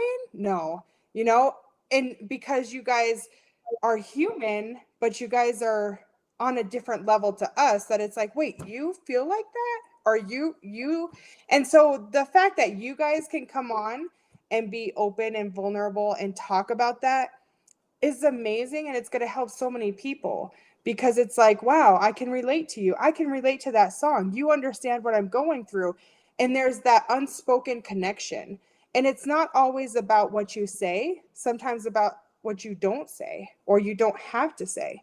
And being able to have that connection with people, it makes you feel safe. It makes you feel like, whether they can reach out and talk to you or say hi or DM you or whatever the case may be, it makes you feel like you're surrounded with people like you. And I think it naturally builds us up, and it makes us feel like, you know what, it's okay not to be okay. There's other people that aren't okay either, but look, they're dropping albums, or they're making music, or they're coming on a live to hang out on a Friday night with all of the other veterans, And so I would say, again, amazing. I love that you guys are on here and you're just real, and you're veterans and you're people, but you're also musicians helping tell your story to help other people. So I think it's amazing. Tim, on your side. Thank you. I appreciate that. And I just want to give, DP some flowers. Like, honestly, like, I know he doesn't ask for no credit. But I got to give him some flowers. People, with the passing of DMX, there's always people who are like, oh, RIP, such and such, fill in the blank, RIP DMX, because he's been a big inspiration to me. I've like actually rapped about him and stuff like that. So you guys can check that out. But because I wanted to give him his flowers while he's here. And I feel like people need to start giving people flowers while they're here right now. And I want to give flowers to specifically DP because I think people need to give him some credit for all that he's doing. He's just so... The reason why it flows when we talk is because he's just such a great human being. You know what I mean? So it's just like, it's easy to talk to him because he's just empathetic to people. He's understanding. He looks deeper than just labels and boxes, and he reaches out to people with like no expectation, and he wants to build. He wants to grow a huge community, and not many people want to do that. So it's very rare to have somebody who's all about unity in the face of all this adversity, especially with the state of our nation. That's so divisive at times, especially on social media. And you could see that if you had an iPhone. It might be hard with a Samsung. But I want to give a big shout out to DP for everything that he's doing.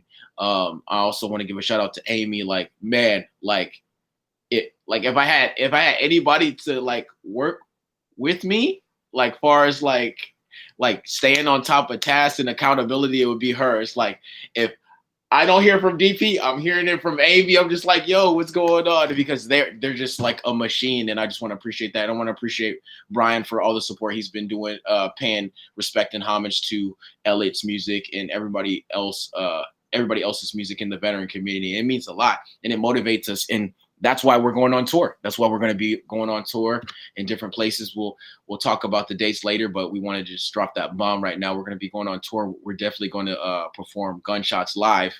So Elliott's going to be singing. I'll do a little bit of rapping. We'll go over to Texas. We'll go over to Oklahoma. We'll go over to New York. We'll go to the East Coast. Definitely show love to DP, Amy, all of that. And we'll make that. We'll make. You in Colorado? Okay, cool. Mile High. We'll make sure we go out to Colorado and make that happen. Oh, man. I love Colorado, by the way. Colorado makes sense to me.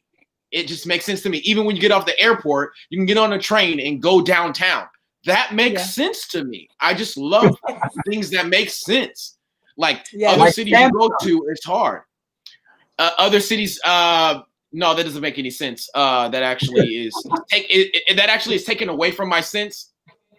So I don't like that. And Elliott, you don't want to battle. Elliott, you don't want to battle. You don't want to battle a battle rapper. Like, I don't know if you've done any research on me. I don't know if you've done any research. You might hear some cutesy little ads or whatever that I've done, or R&B song that I collaborated with you on. But if you want to battle me, we could do it. I'll battle you with Amy's Rose Gold mic. I'll do that. Oh, the rose gold mic. Because I'm so secure. I'm so secure in my masculinity. Still kill it. You know what I mean? I still kill it. You know what I mean? Rose gold mic and rose gold iPhone. And I'll wear my rose gold chain. Yes. Hey, Amy, we need to do a song called Rose Gold. Yes. Amy, stop playing with. I will get you on the track. Okay. I'm down. Hey, just to let you know that the Patriot was done on the iPhone, by the way. No, literally, it's not a jab. It's no, for real, seriously. No, seriously. The girl you hear in the chorus, she sang into the iPhone. Like, seriously, this is not a joke. Like, for real. So, wonderful things we made the Billboard chart, with the industry, other artists, Smokey Robinson and stuff like that. We made it with the iPhone. We did that with the iPhone. So I just want to let everybody know that it happened with an iPhone. I didn't hear nobody say anything about no Samsung hit Billboard.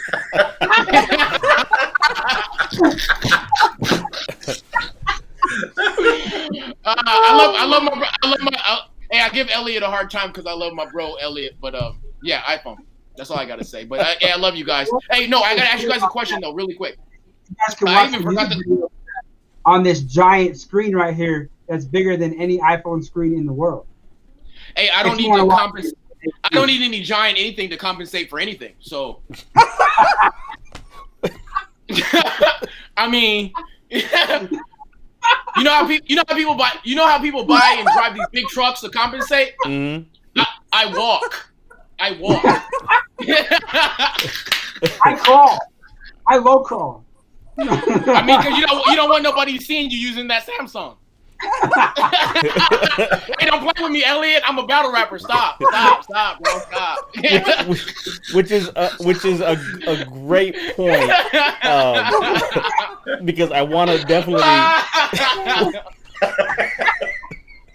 Oh Lord! I love how you were just kind of just like, I'm out of this one. We got some comments coming up. Hey, it's all, hey, if you guys just walking in, it's all love. No, we have love for each other. We give that military. Man, look, you know what time it is. It's a bunch of veterans in the room having a conversation. You already know what's gonna happen. But Timur, I appreciate you and I appreciate your sentiments and sharing that. So you know why we do what we do and why we jive the way we jive, and the things that are going to come are going to be amazing. To Timur's point, one of the things I think that people should know at least is that the Veterans Network is what we're doing here. We're creating things. We're doing Friday Night Lives, and this is us. We're literally here live. If you're watching this live, this is us on a Friday night. We could be anywhere in the world, but we choose to stay here with you all, spend some time with you guys, because at the end of the day, we don't, we know for a fact what it was like to not have something. So it's not just about talking about it, but we're here with action, right? Ellie could have been doing something else. Timur could have been doing something else, but we chose to come here, have conversation. Yes, we're sharing music, but we're sharing insights, what's behind the music, veterans that are in different stages of their lives, sharing nuggets, which is powerful. So it's not just awareness, it's actual actions that we're bringing to the table by being here live doing this. Yes, we record stuff. Yes, we put stuff out, but this is one of the things that we do specifically because we know there's someone out there who may not have anybody, who may not have anywhere to go, who may not have something to do right now. And if nothing else, hey, hang out with us. That's why we bring up your comments. That's why we have a conversation with you. That's why we bring you into this, because this is what we miss for many of us who spent years outside the military, right? We don't miss, the shitty food. We don't miss the situation, unless you're Amy in the Air Force. We don't miss the situation, she probably misses the caviar and the lobster tail and the steak, fish and fry. But we don't miss a lot of those other things we don't like. But this part obviously is what we miss, right? Razzing each other, spending time with each other. It's like a family, right? Everybody, we could razz each other and talk about our cousins all day, but don't let nobody else come and talk to us or anything. Like, we'll talk about each other, but come sideways against Tim or Elliott, you might catch one in the throat one time. Don't come talking no nonsense around me about my people, because that's how we roll, right? Like, we can talk about each other, but nobody else can come into our community and do that. And that's why even folks that are out there, if we see that you served back in the day and your face looks like you're lying, we want to see your 214. Elliott, the last one we had Timur here, we told Jerry, again, he was in the 60s. I said, Jerry, I don't believe it. I don't believe that you served that time. He said, I will prove it. He sent me a 214. I said, well, there it is. He was in that time. But to Timur's point, I definitely also want to give a special shout out. Specifically, one of the things that I want to bring up here, only one person has seen this, which is Timur, who put it together.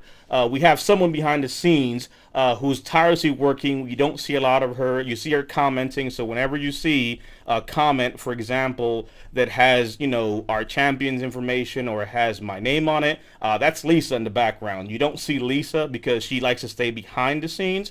But a little birdie told me that she has scored some brownie points because she has now become the grandma that knows a little someone who has a little bit of attention. So this video will go to you. You haven't seen this, Lisa, because you don't control everything. Yeah, I think you're muted if you're talking. My bad. There you My go. bad. I said, why I look like I'm blowing a kiss? But this message is specifically going out to a special person that I think you may know, Lisa. Yo, Brody, what's up? It's the Marine Rapper. I just want to say thank you for all the support you have been showing to my music. Your grandma, Lisa, tells me that you guys were able to connect over my music, and that's a beautiful thing. So thank you so much. It really touched my heart. I really appreciate both of you. You guys have a great day, great weekend, and I'm out. Peace. And Nice. that is something Lisa hasn't seen, but I hope you enjoy that. Obviously, I'm gonna get that to you, so you go ahead and share that. Tim, I appreciate you putting that message together, because again, it's the little things we don't realize that we have the ability to do and put together that helps, and might be what makes a difference for someone out there, which is powerful. So I appreciate you taking some time to kind of put that quick message together for that amazing person out there that, again, I think that Lisa may know. No problem. I mean, I feel like when we get in a position like Elliott's in, when we get in a position that And that's Lisa, by the way, right there commenting. oh, that's her right there. Yeah. Oh, she's never seen that. Nope. She just saw Oh. that right now. That's why it was like, no, you're gonna see this Wow. live right now, so you can't be prepped for this one. Well, hey, enjoy, Lisa. But yeah, that's what I'm saying. Like, when you get in the position that Elliott's in and myself is in, I feel like as artists we have a responsibility. We have a social responsibility to correspond and connect with our fans in different environments and stuff like that. Because without them, we wouldn't be able to do what we do for a living. Like, I'm a 100% musician full time because people have bought my music and bought my merch and bought my CDs and stuff like that. And I wouldn't be able to do that and live the life that I want to live if it wasn't for that. I know Elliott's the same. He's able to survive off of music and stuff and the signed CDs and stuff because people support us. So the least we can do is send out those messages. So definitely, it was my pleasure. It was my honor to serve Lisa and her grandson and do that little video and take a couple minutes out of my time just to do that because I'm just trying to set the example, just like Elliott did when he wrote the letter for the rest of the artists, whether they're veteran or civilian, because I feel like we should show more respect to people who support us and invest in our craft. There's a special request. We've heard it before, but someone said, man, they got to get a little bit of that Patriot music in there because you guys are hitting it on so many angles. It just hit 1 million too. It just hit 1 million. Well, man, look, people see it. What I mean? Let me go ahead because somebody might be rated for some eye conditions. You might have to get your binoculars or whatnot. But go ahead and take a look at this. We get 1,188,876 views of the Patriot. Topher featuring the Marine Rapper. We're gonna go ahead and make that a 7, if you don't mind, good sir. Do I get credit for the 100,000 mark? I'm pretty sure that I was gonna say that, right? we didn't think it would be possible, but we know for a fact that there's apparently a way to burn out the digital vinyl, apparently, because Brian has had that on replay over and over. For those of you who have not been able to partake in this amazing music, this again here, amazing track. You're gonna love it. If you haven't heard it, prepare yourself. If you've heard it, here it is, because I've been getting text messages and messages. If we're gonna play it, of course we're gonna play it.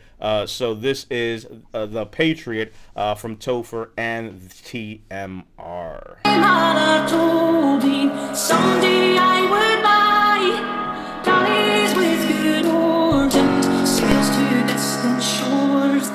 Stand up high in the proud, noble bark I steer, steady course for the havens. You many foemen, you many foemen. Tens of thousands on my right, thousands by my side. War between good and evil, watching our fists collide. Battle for our freedom now, to the streets we ride. Flags waving all around, pages full of pride. This is what we make make a stand, no more give or take.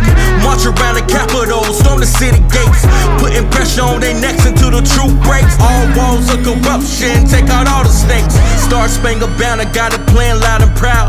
People from all walks of life filling up the crowd. Defend the Constitution, many warriors have vowed, casting down any among us who have bucked and cowed. Enough with tyranny, we come to take our country back. For all citizens, white, red, brown, or black. Return her to a form of glory, fix their bloody crack on the crown.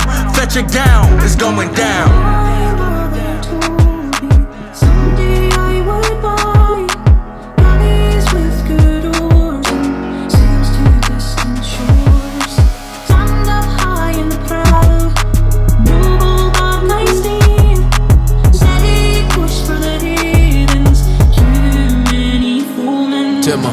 My mama told me, yeah, she warned me that this day would come.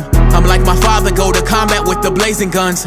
I survived that, then I came back to the place I'm from, to face off all these haters and the battle in the place I love. You can't break me down, I'm indivisible. You still see my raps if I was invisible, but I'm standing tall and I spit the truth, so you all appalled, cause you know it's true. They call it freedom cause the fallen troops pay for this. I love this country, doesn't matter how much hate I get. I take my colors in the battle, ain't no wavering, cause this is for my warriors who marching to the cadences. This is for the sisters working hard on the ship. This is for the brothers getting y'all doctorate. Father, yeah, taking y'all on the ship. Baby, tell me why it's hard for the patriot.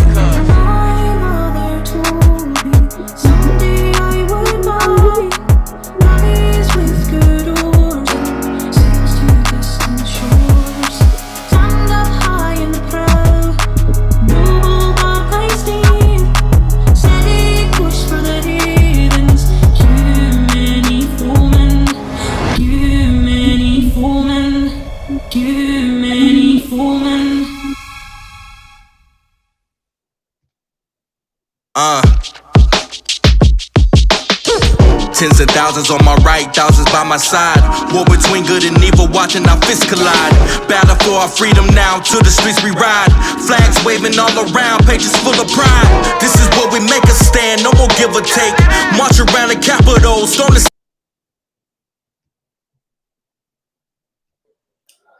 Oh, you're on Every mute, time, DP. man. Every time. And now DP is muted. Dude. Can't hear you. Can't hear you, DP. Yeah. You're on mute. You're on mute. Well, You're on mute. There we go. Hey, I that's was a going new to song. say, Yeah, there we go. You're on mute. You talked about the fact that you said that that lady sang into the iPhone for that part. Yes, she did. That is incredible. So we're talking about who's on what loop. So I've got basically the members of Space Force. I've got Elliott, and I've also got Natty Dread now. Natty Dread is, yeah. So if you guys don't know Natty Dread, she's an amazing singer. It just, during the time that it happened, you know, she was just like, yeah, don't put my name on it, specifically because we're, you know, the political atmosphere was just too strong, and we didn't want to wrap her in it. You know what I mean? Because, you know, we're military, we can handle like the, you know, the tough love and stuff. So, so we always give her credit, but Natty Dread is the one who sung it. But at the time, she was just like, yeah, can you just not put my name in it, because I just don't want the whole, you know, there's a whole bunch of stuff going down in America, and we didn't want to stress her out, you know? But Natty Dread is phenomenal. If you guys get a chance, follow her. She's literally Scottish. So that song is made from a real Scottish woman singing it's called a sea shanty. So what we do, me and Topher, we get the sea shanties and we remix it into hip hop songs. So we did that with that, and we did it with the Wellerman as well. But it's just, there's sea songs that help sailors cope with their environments and their conditions. So that's what a shanty is, if you guys don't know what that is. So you guys can dig into our catalog and see what we got going on there. But just like Elliott was saying, like, these songs will get us through hard times. I know that I went through all types of therapy, meditation and stuff, and my thoughts are too vivid and too visual. So I can't deal with therapy or meditation or yoga because my mind just starts going somewhere else. The only thing that helps me is music. So you'll always see, that's why, like, even in the video, if you saw me out in town, you'll see me with headphones. Like Elliott knows, like, I'll have headphones in my ears it's just like my therapy, because I look normal, but I'm 100% disabled as well, because I have other mental issues and things like that. And I've been able to cope with those issues because I've realized my issues, and I sought help for it, and I've dealt with professionals, and I've realized that my therapy is the music. And that's why it's so important that we have the music, and so important that Elliott dropped the record called Therapy Session, because for many people, music is the therapy. So that's why we're so grateful to Elliott, all the other people out there who are using music to influence others to cure themselves of their mental illnesses through music. And I think that's a powerful point, because, again, now that folks have a better understanding, it starts to click. Being independent artists, being able to do it your way, being able to put a message out there that's actually impacting people, that's telling a message people can relate to, regardless of whether or not you may be into this genre of music. It's about asking yourself, wait a second, are you not into the genre because you just haven't heard the right music yet? Because once you do, that changes things. And that's what we've been seeing here. But again, even looking at the end credits here, it's powerful, not only the fact that this top charts, but the fact that there was a ban. If you guys saw in there, it was taken down. It did get back up there, and again, it's ironic that they would censor that message that you all just saw versus the things that are on the top charts, day after day, week after week, which goes to show the struggle of that independent artist. That goes to show that getting a message out there might not be the most popular thing out there at times, but there's a way to do that. And because of that, there is a little bit of some newness going on out there that none of you all have seen. You trying to give somebody a little sneak peek or what? I don't know. Can I give them a quick sneak peek? I ain't gonna stay too long in there. You can give them a sneak peek of what's about to happen, but we can let them build their own judgments off of what they see, and then the music video drops tomorrow. Yeah, let it breathe for a little bit. Because the question was, does TMR have something?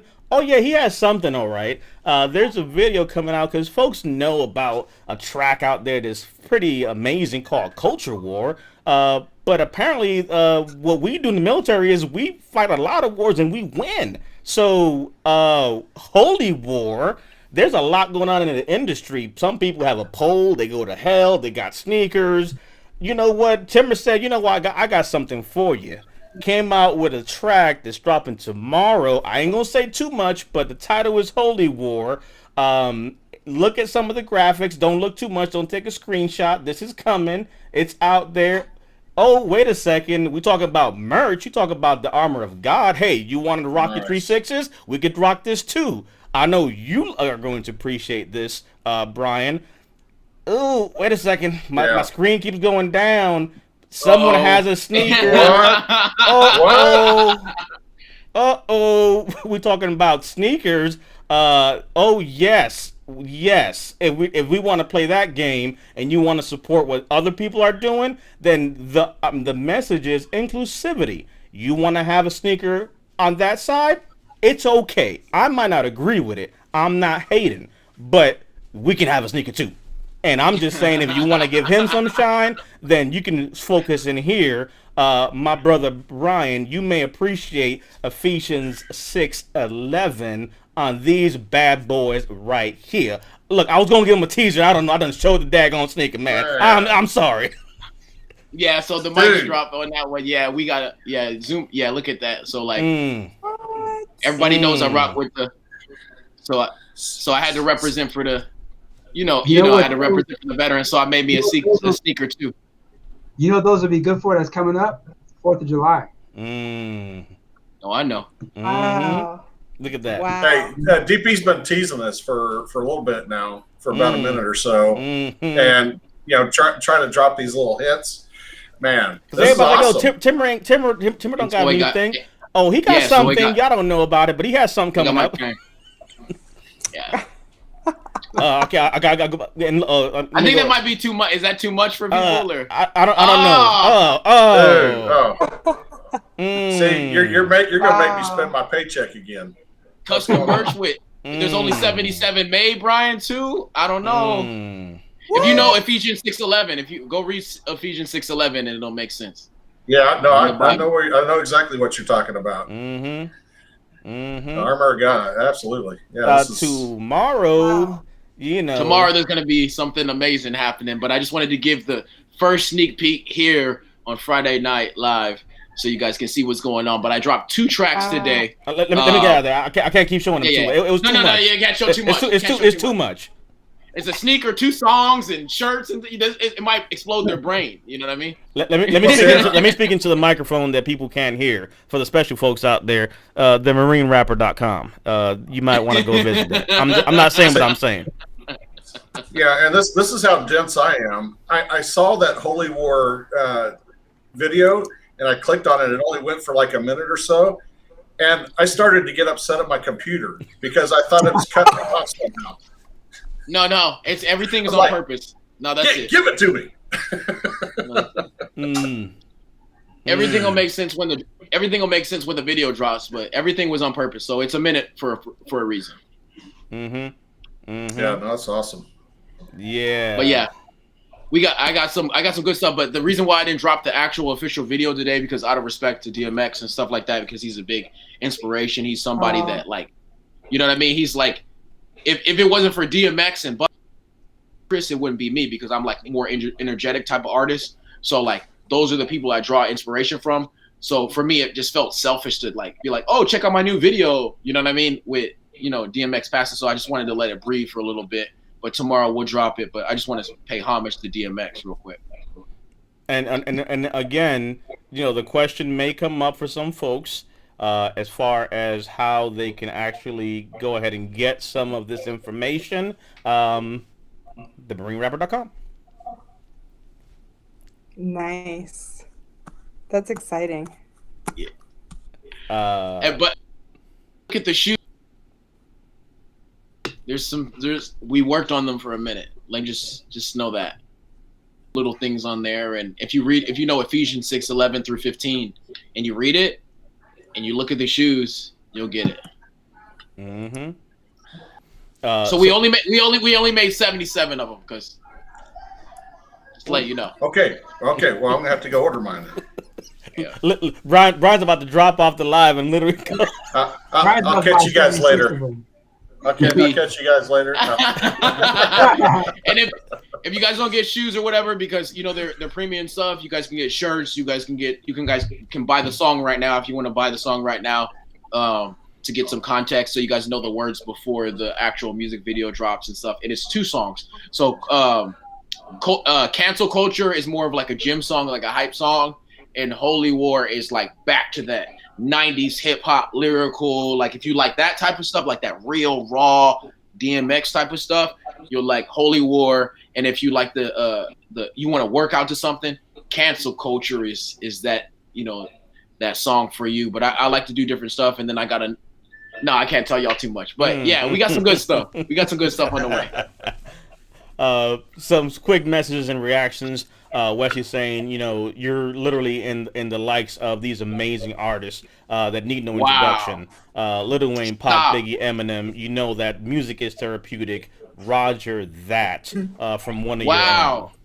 Wesley, no, bro. Like the reason why I got into rap, so I grew up in California. I was born in Newark, New Jersey. I'm an East Coast dude, but I grew up in Oceanside, California by Camp Pendleton, and I got into skateboarding and rock music and stuff. So like I grew up off of Alice in Chains and like grungy like stuff. So like when you hear my stuff, you'll hear like a rock influence. But my first interaction with hip hop, my first serious interaction, because I listened to, you know, other hip hop and rap and all that type of stuff, but my first interaction was Biggie. And Biggie taught me, like, it doesn't matter what you look like, you just have to kill it on the mic. You know what I mean? Because he had a line that said, black and ugly as ever, however, I stay coochie down to the socks. You know what I mean? Like, he's like, I'm ugly, I'm black, but I will still pull your girl. And he did. Like, you know what I mean? Like, so that was like, oh, wow, I could do anything. You know, a skateboarding dude who likes rock music, who joined the Marine Corps, can rap too. So like Biggie is a huge inspiration. So for you to say that, it to put me even in the same situation or the same sentence means so much. So thank you, Wesley. And you know this brother, you know this crew right here. This should, on Instagram, you got support here showing up. We got Axiom Paradox in the house, showing love. I got to tell you about this. So let me let you know. Axiom Paradox is the one who created the Armor of God merch. So she made that by hand. So if you look at it, it's gold foil. Like it's not cheap. Like the reason why it's so premium, because she did it by hand. The gold, it says Armor of God and God's in gold. She did it by hand. Everything's by hand. She numbered everything by hand. So she is the one who created that merch, by the way. And she does all my graphics too. So Axiom Paradox, she's the genius behind everything. She's like the Lisa. So she likes to be the behind the scenes type of individual, but she's the one who does all my merch. So I have to give her flowers right now. So.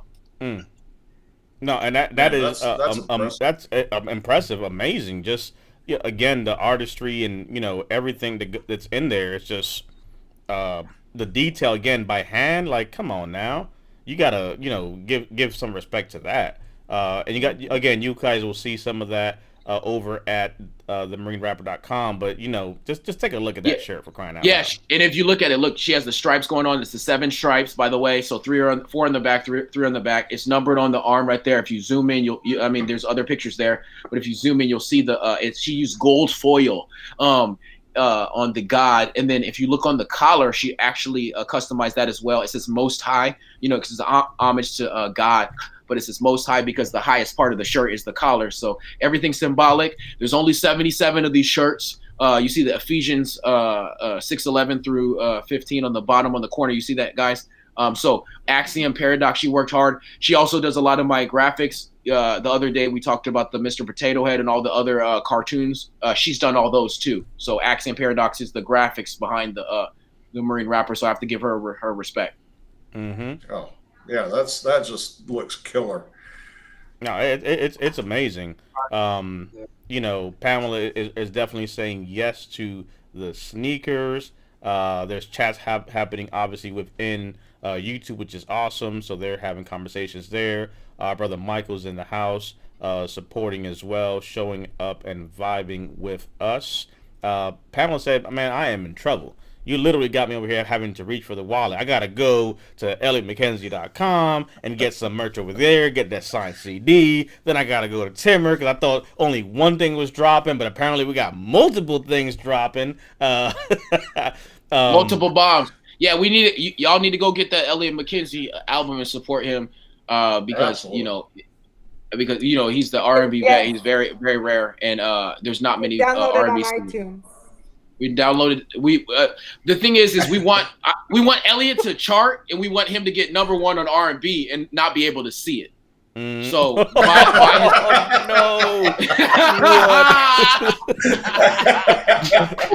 Oh my God.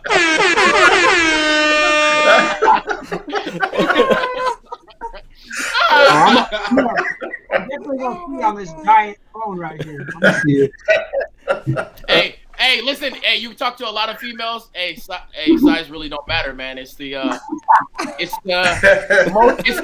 motion on the iTunes. It's the motion on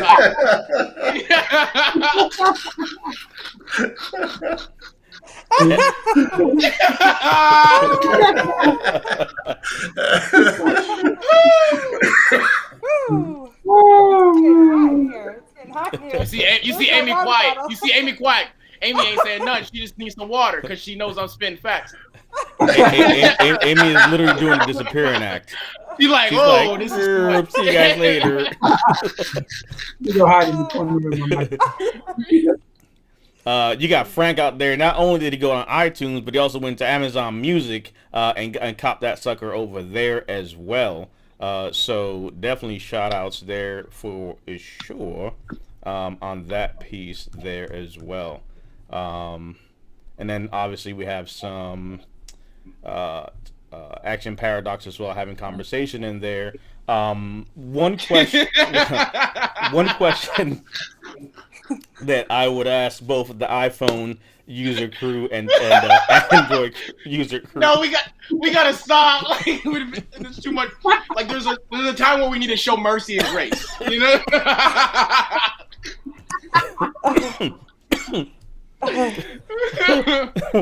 Oh man.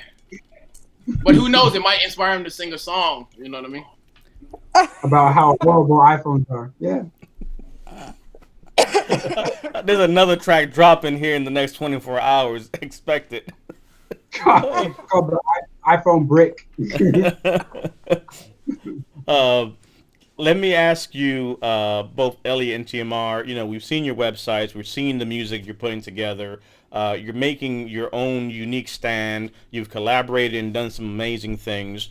What does it mean to you, Elliott, to be able to see where you're at now from the person that said, hey, I have a talent and I'm going to go ahead and do this? So look back now and, you know, really just kind of stop and just reflect on kind of where we're at. You know, the fact that you have the ability to walk to the post office and mail out, you know, that music that was a concept, that was words on a paper, you know, that became things you recorded, that became things that you were able to touch physically, especially in a digital world where people download stuff. And it's great to do that because we want to make sure that gets out there. But how does it feel to be able to walk to the post office and literally just, you know, handwrite something, send something out, compared to where you came from when you were homeless to where you're at now? Reflecting on that, what does that feel like? I'll be straight up. I cry almost every day when I think about it, because when I was living in my car, I was suicidal. I had no idea what my future looked like. I had no idea even if I had a future. And those of my followers who've been rocking with me for a number of years know that I've been talking about releasing an album for a while now. And like I mentioned earlier, the reason why it took so long was because PTSD, depression, it's a beast, and it slowed me down. There were days when I wanted to record a song to get the album done, but I wasn't up for it because I was crying all day. I was laying in bed. Like I said, I still deal with these issues to this day. So to be at a point now where I can actually say I have an album done, I can do those things. I can walk to a mailbox. I have people who are supporting me, people who comment that my music has saved their lives and changed their lives. That, like I said earlier, I can die tomorrow and I'm happy. Like, my mission is accomplished. Obviously, I wouldn't want to, and I want to be able to keep doing this for the rest of my life. But I've hit a point now where I'm like, this is my motivation. And I sit and I think about when I was homeless. I think about when I was in high school and I was doing music and I had no clue that I'd be doing music full time. It was just a hobby back then. It was just like something I liked to do because I had the ability to sing. To think that I've gone from that to this, it literally brings tears to my eyes when I think about it. And I still remember the day the album dropped. I cried for like 3 days straight, just tears of happiness. Just being able to get to that point for myself was enough. And the fact that I have supporters and fans who now support my music is just like icing on the cake. It means the world to me. Same question to you, Timmer. So the irony of it all is my memory is like horrible. It's a part of my like mind. So can you repeat the question? How does it feel, you know, same thing for you to kind of see where, you know, where you were, right? Coming from, like we talked about, right? From a prayer down range of like, Lord, take me, you know, let me get back to be able to do something, to the lows where it's like, you know, all right, I'm going to take this journey, but, you know, you don't really have it, you know, to where it's at now. Reflecting on that low point where, you know, you were nowhere near to where you're at now, to being able to have merch, to be able to have, you know, support from the amazing team that you have, you know, with Axiom Paradox and all these amazing things, you know, to really have your own sneaker, to have your own shirt, like that, you know, ability to do that. How does that feel for you, coming from, you know, those dark moments where maybe I should do this, maybe I should not, to be able today to be able to share this with the world and those out there and use your art the way you're using it? Well, man, it feels surreal, man. Like, it made me reflect and think about all of my experiences that I've been through, and realize that everything happened for a reason. Because, you know, I don't want to give too much about it, our one-on-one away, but, you know, I always think about, why am I here? Because I definitely wasn't the like hero. I wasn't the best Marine. I wasn't the worst, but I wasn't the best. You know what I mean? There were some Marines, some soldiers out there that were just like, you know, gung ho. That's all they knew. They were a G.I. Joe to the death. You know what I mean? So like, when I served with those individuals overseas, and those individuals, you know, like literally, you know, took a grenade for me. And then I was able to come back to the States and actually talk about that and do music about that and keep their legacy alive. That's the greatest feeling, not for me, but for the legacy of them and their families. So it's just surreal, and it's crazy because I don't make music for just myself anymore. I make music for legacy, and I make it for these heroes that gave up their lives and gave the ultimate sacrifice for their country. So it's beyond words, man. I you know what I mean? That's why I do what I do, and that's why I keep focused and I keep on going regardless of any haters or anybody saying this or that, because they don't know what we've been through. They don't know what Elliott been through. They don't know what I've been through. They don't know what Amy been through. They don't know what Brian been through. They don't know what DP been through. So it's really important that they just keep on going and not just be so like full of myself or anything like that, and just be real and be humble. It's crazy because people will give me compliments like, "Oh man, you're so real," and I'm just like, man, that's kind of sad. The reason why I think it's sad is like when somebody has to tell you you're real, that says to me that there's so many fake people out there.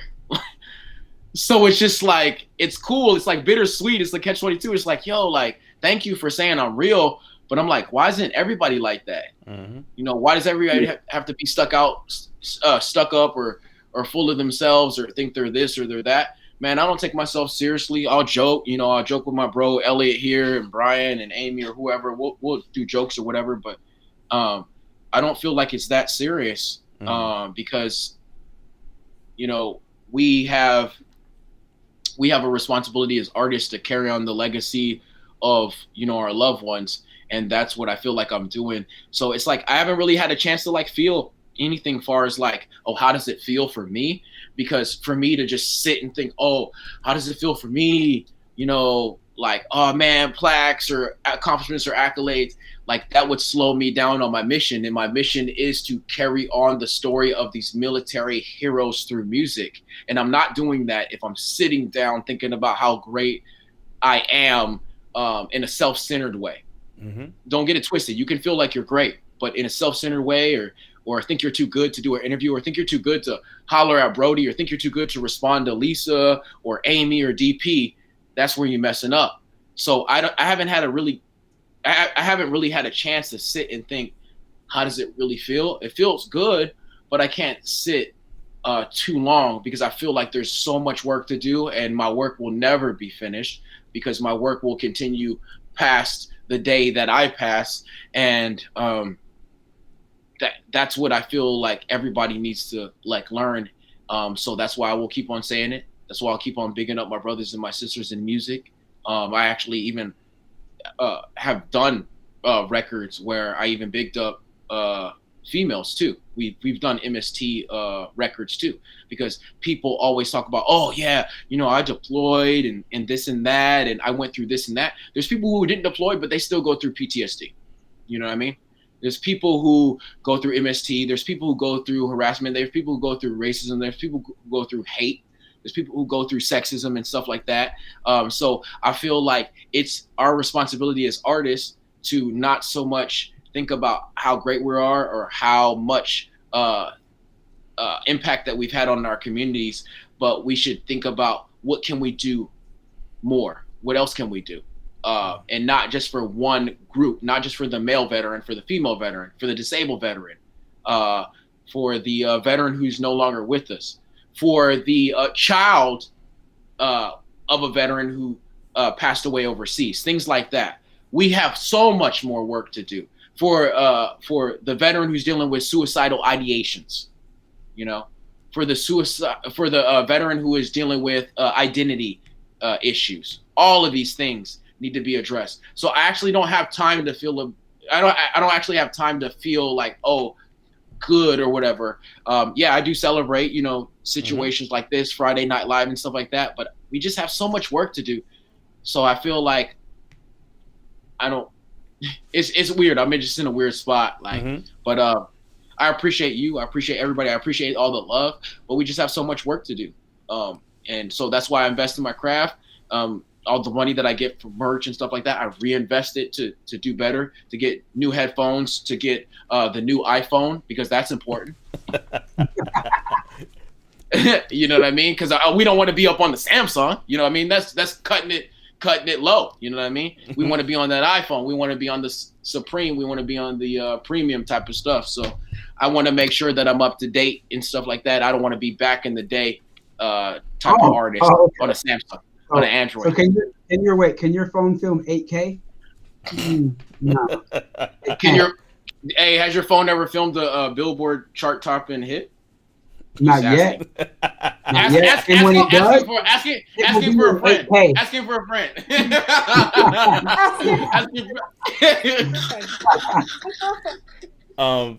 But yeah, that's pretty much it. It's just I don't have time to really feel so much. I'll feel for a little bit and then I'll just keep on going because like we had, and I don't want to give too much on our interview because we talked about so much. DP, it's a beautiful interview. Thank you, Amy, for giving me props on that and giving props on DP for that. But yeah, it's just I feel like as artists we are servants. I feel like we have a responsibility. I feel like we should show more respect to our fans and our communities and not be so full of ourselves. So I feel like we should just keep on going. But yeah, if you guys are listening out there and you're artists and you guys are aspiring artists, yeah, take a Friday, take a Saturday to enjoy yourself. This is literally me enjoying myself because I would normally be in the studio making another song, but I feel like this is therapy in itself. So if you're an artist out there, if you're a person out there, it doesn't matter, civilian, military, whatever, take time to enjoy yourself on a Friday or a Saturday and get back into it. But I feel like we all have work to do, and I feel like we all need to serve our communities in the best way we can. No, I love that. And as we start to wrap up here, one of the requests that has come in quite a little bit here is to play one more song. And I think it really just kind of segues into, what has been shared. You're Not Alone, another one of your tracks, Elliott. Before I play it, I think it's very fitting for the things that we've been sharing. But is there anything you want to say for folks out there who may have not heard this track? The ones that have, they're saying, play it. People need to hear this. But I want to be able to kind of give it to you real quick before we let the people enjoy this track as well. So during my journey, in the beginning, I thought I was alone. I thought I was the only person experiencing what I was experiencing. Like TMR mentioned earlier, as you go through the process of mental illness and getting help, you start to notice and start to spot that there's other people who have the same problems you do. And you're like, wait, you got this too? You got this too? Oh crap, I thought I was by myself in this journey. And you also start to realize that you got support. You've got friends, you've got family, you've got a therapist, you've got things that you do to combat your issues, like music, like physical fitness, like whatever it is that you do. So if you look at the title, you'll notice the N-O in no is highlighted in red. And that's because people are like, I'm alone. And I wanted to be like, no, in two ways. Like, I want you to know, and I want you to know you're not alone. Like, the opposite of yes, you're not alone. And also be knowledgeable of the fact that you're not alone. So I wrote this song to just express that and remind people that, hey, you might be going through depression, you might be going through whatever you're going through, but you got to remember that during this time, during this journey, you've got friends, you've got family, you've got support, and also I want you to know that you're not by yourself. No, I love it. So it's been requested, people want to hear it. I think, again, even that there, like I said, it stands out the no, so I appreciate you breaking that down because that really is powerful there. No, You're Not Alone by Elliott McKenzie. So listen, I know we all go through those times in life when we feel like we can't push anymore. We just can't do this. I need you to know that when you go through those times, you're not alone. When the times get rough and you've had enough, I will find you and bring When you're feeling like the world's over, but it's really just begun. Just find the strength to fight back and bring you home. Now I know the time's rough, living a life of struggle. You're living every day just to get to the next. Said I know that life's rough, but I also know with the right support you can find a way. When the times get rough and you've had enough, I will find you and bring you home. When you're feeling like the world's over, but it's really just begun, just find the strength to fight back and bring you home. Said I've been where you are, wondering where to start.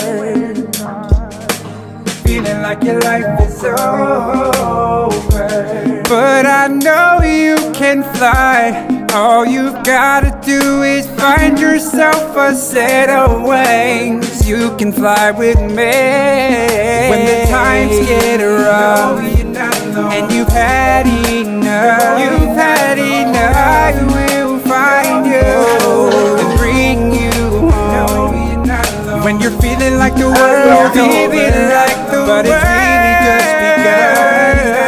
Just find the strength to fight back and bring you home. When the times get rough and you've had enough, I will find you and bring you home. When you're feeling like the world's over, but it's really just begun.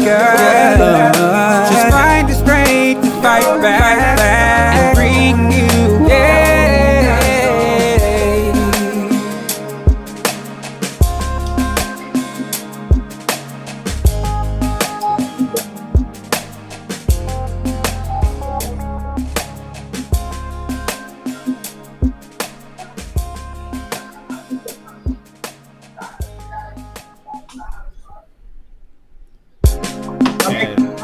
This is again. I really wanted to just bring up again Evelyn's, comment here because it's powerful to know that not only was this powerful for yourself, being able to use this as your therapy, but to see it impacting others and being able to see these responses of folks that are absorbing this information. I think it's powerful. It's an amazing track.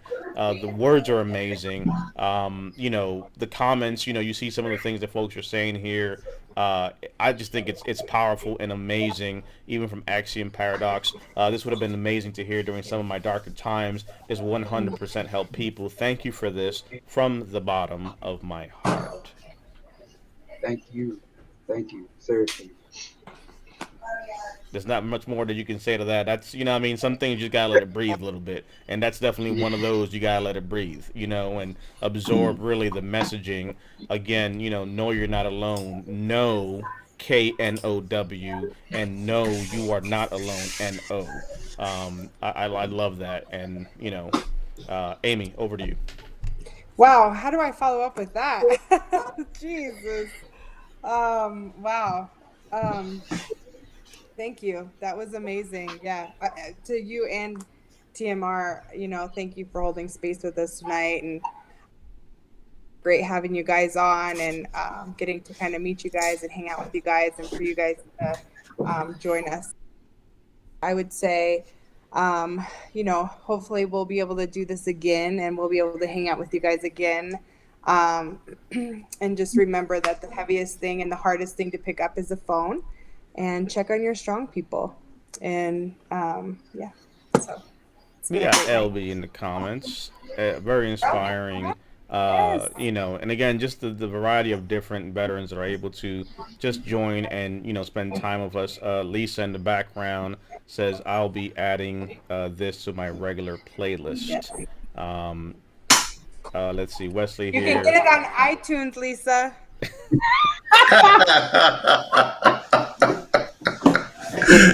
Oh my goodness, Elliot, I'm telling you, this is literally it's the emotional roller coaster of literally feeling a special moment. Elliot comes in and says, "Imagine that this song comes up if you program your Apple iWatch to sense that you needed relief, and then this song comes on. I want to hear it live pretty bad." Is that Apple iWatch, right? Wesley made a point to identify when the Apple iWatch identifies, that there. So, over to you, Brian. Oh man, I can't thank you guys enough being on TMR and Elliot.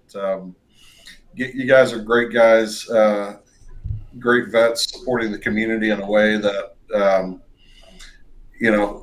any support that we can give you, that I can give you, is a way that a way for me to try to help multiply how things can, how the community can be supported. Because the reality is, as individuals, we have only so much reach. The more that we rely on each other, rely on that community, that of fellow veterans, people who are walking around in civilian clothes, who have a different mindset than the majority of us out there, the majority of the population out there.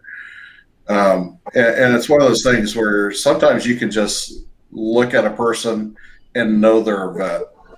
I mean, it's kind of freaky sometimes when you sense that. But you can sometimes just tell that by the way somebody carries themselves or the way they react to certain things. And just being, on stage with you guys, holding your water bottles and making sure you got pure H2O. It's an honor. I don't want to hug and kiss all over DP too much tonight. He's already gotten flowers from TMR. I've got my DP teddy bear back in the back there. So anytime I need support, Amy is always just a sweetheart, really. And just waiting for that battery to be replaced in the microphone. But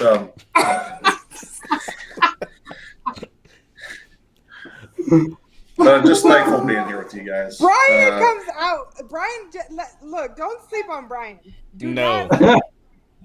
Let me tell you, Brian, when we had a meetup in Colorado, I laughed so hard. It was like the best workout and the best therapy ever. I never expected it, but Brian is funny. Yes, hilarious. Brian is funny. Mm-hmm. He is hilarious.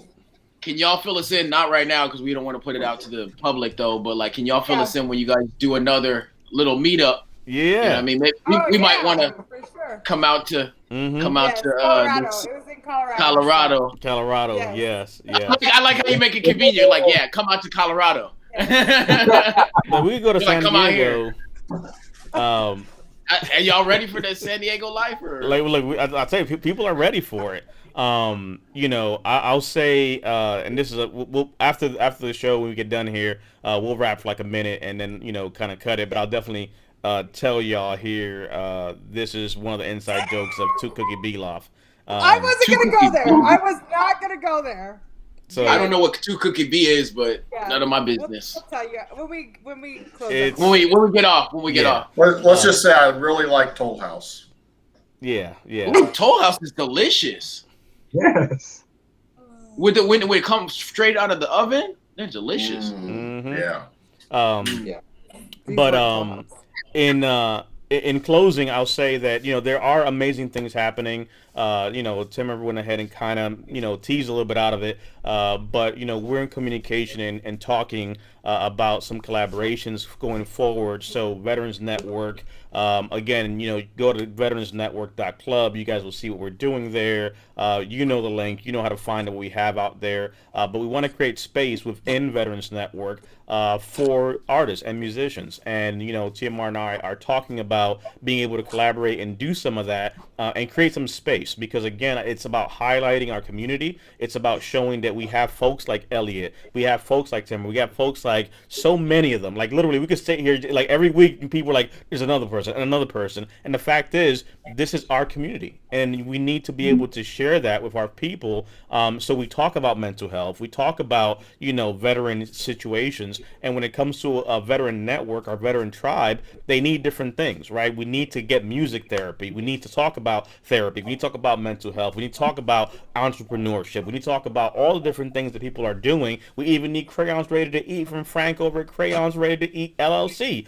The point is, we have all these resources and we have the ability to collaborate, support each other, and grow, and be able to say, check out TMR stuff. Because one thing I will say that me and TMR talked about in our live, our one-on-one rather, is look at how we live our lives. No one right now has in their house only one name brand.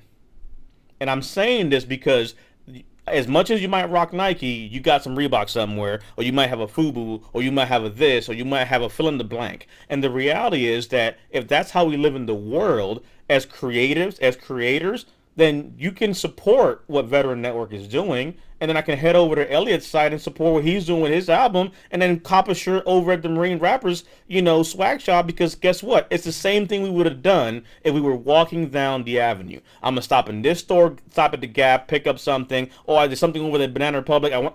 That's how we live. So why do we feel like, oh, I don't want to plug your swag shop because it'll take... No. We have the ability to consume and support our people. So if in the world we patronize and frequent different stores, then why can't I go stop over at Elliott's website and see what he's doing at elliottmckenzie.com? Why can't I go to the marinerapper.com? Why can't I go over to the Veterans Network and support what they're doing? Because again, this is what it's about. It's about bigging each other up. And I love that one thing you said that I'm not going to talk about too much, but there were some nuggets that TMR talked about where the reality is that we're stronger together.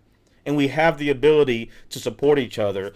So I would say those that are out there, support our veterans, literally, and not just words, because awareness ain't gonna do nothing. You know what I mean? Like, we could do all this awareness stuff, and you could do push-ups, and you could do this, but guess what? Are you gonna stay here and have a conversation with, someone? Today, Elliott had a bad day, and maybe this is the thing that kind of gave him a little bit of a breather room, or maybe us razzing gave somebody else watching this the ability to say, man, I missed that. Like, I had a good time watching this, and that's more than just saying, I'm gonna go knock out some push-ups and put a video. And it's not hating on it, but it's saying, let's start putting action. If I want to support what Elliott's doing, oh man, it'd be great. You're going to hit the top charts. Man, you're doing amazing things. Did you buy the album though? I'm like, don't talk about it. Like, oh, Timmerman, The Patriot, that song is amazing. Did you buy the album? Did you download the music? Did you play it on replay? Did you go ahead and support it? Because again, no one's going to support us. Like we talked last time when Timmer was here, there's no backup. We are the cavalry. No one is coming to help. It is us. No one is going to take notice of us if we don't take notice of us. So it's our duty to say, hey, no, if I respect and I love what Elliott's doing, I want to support him. Let's have a conversation. Let's put up his site. Let's get people over there. I don't care what you use. Find it on Apple. Find it on daggone iTunes. Find it on Amazon. Find it on the Play Store. The point is support the music, because this alone won't do it to get them on the charts. We got to get the sales up. We need to get Elliott sales up. And so everybody, if you're listening right now, we need to get Elliott McKenzie charting as an R&B artist on iTunes only. Do not go to Google Play. Go to iTunes only. iTunes only. I want him to be the #1 R&B artist on iTunes and have the #1 R&B record on iTunes, not Google Play. We want him on iTunes to be the top artist, and we could do that. So everybody head over there after this show is done. TMR, over to you, and then we'll go to Elliott for closing thoughts. What would you put out there for the community, my brother? I said a lot. Hey, look forward to that one-on-one. You can find me everywhere at themarinerapper.com, and everywhere at the Marine Rapper, and that's it. Tomorrow, some specialness is coming. Themarinerapper.com. My brother Elliott, I appreciate you for being here, sharing your music, sharing your passion, sharing your heart, sharing your struggle, sharing your reality, not just flexing for the gram, but really showing your heart and doing it the right way, flexing the reality of what a true artist is about, showing your craft, showing your heart, showing your struggles, and literally wearing it on your sleeves and what that craft has done for you, my brother. Over to you and for your final thoughts. It's always a blessing for me to be able to share my story and share my music and try to expand my platform. So I want to thank you guys for having me on. First of all, DP, Brian, Amy, TMR, thank you so much for allowing me to come on. This is the first time I've ever cried in an interview before, and you're right, I did have a bad day, and today was rocky towards the end, but this topped it off. This made my day, and so I am blessed to be able to do what I do. And I'm blessed to be able to be in the likes of people like TMR, DP, Amy, Brian. You guys are amazing for doing what you do, helping people like me and TMR get that message out, get that music out. And if it wasn't for platforms like this, we wouldn't be where we are, because obviously TMR, you know, you're special with marketing. You're a genius with that. You've got to get it out. You've got to get the people to know what you're doing, get the product out there. And if it wasn't for platforms like this, we wouldn't be able to do that. So thank you guys so much for allowing us to come on here and to be guests on this show. Because if it wasn't for this, nobody would know. So thank you guys. ElliottMcKenzie.com, Elliott_McKenzie on Instagram. Hit me up, get the album, get the merch, stop by, support the music. Thank you so much. Hey, DP. Yes. I just want to throw out there a shameless plug, sort of the continuation of the theme of supporting us. So, one thing that we haven't really made a habit of doing, and we're going to try to just do this more moving forward, to remind you as well as remind ourselves. But if you like what we're doing on this channel, on the YouTube channel, you know, please hit the subscribe button, hit the like button on the videos that you watch. That's a way of you voting with your fingers and your ears to let us know that we're moving in the right direction. It helps keep us alive on YouTube. And do the same thing with TMR and Elliott's channels. If you haven't gone to their channels, subscribe and watch and like their videos. You know, sometimes support doesn't cost anything. So just, you know, appreciate y'all's support on doing that. Yeah, for those that, you know, that haven't, again, you know, one more time before we close out, ElliottMcKenzie.com. You'll find all that you need to find from him. All his information is here. Towards the bottom again, like he's mentioned, you'll find tracks. You can sample things. You can take a look at what he has, and all of his social media platforms are there for you to be able to frequent and support. Again, go to this YouTube channel, subscribe, follow, because again, that's how we vote and support each other. Because if we don't, who will? TMR at the Marine Rapper, same thing. You'll find his social media platforms everywhere he's at. He's the Marine Rapper. You go to his website, you have the ability to see what he's dropping, the merch he has, the amazing work he has. Again, this is just spectacular and so timely. So definitely make a point to head over there. Head over to veteransnetwork.club. This is part of the conversation that me and Tim are having, where we're going to build out, you know, a section here to be able to highlight our artists, because there's someone out there who might be wanting to find out how to even start, how to get this going, how do I even do this? I love what you guys are saying, but how can I connect with you guys? Folks were even asking, like, hey, we need to collab, we need to do stuff. That's coming. We're going to have the space to be able to do that, because that's what this is all about. So we have that here. Again, you know, we have videos, we have our swag shop. One of the things that I always like to mention here is specifically for the swag shop stuff that we have, anything you buy, one gets given to a homeless veteran. So if you buy a shirt, one shirt pretty much goes to a homeless veteran. If you buy a sock, the same thing happens. So there's no profits going this way. Literally, you buy something, it goes to a homeless veteran. If you want to just donate, you have the ability to do that as well. So there's no profits coming on our side. This is a passion of love, of trying to create space, of trying to be able to support things. If you want to see what we're doing, subscribe, follow the YouTube channel. You'll be able to see who we are, what we have.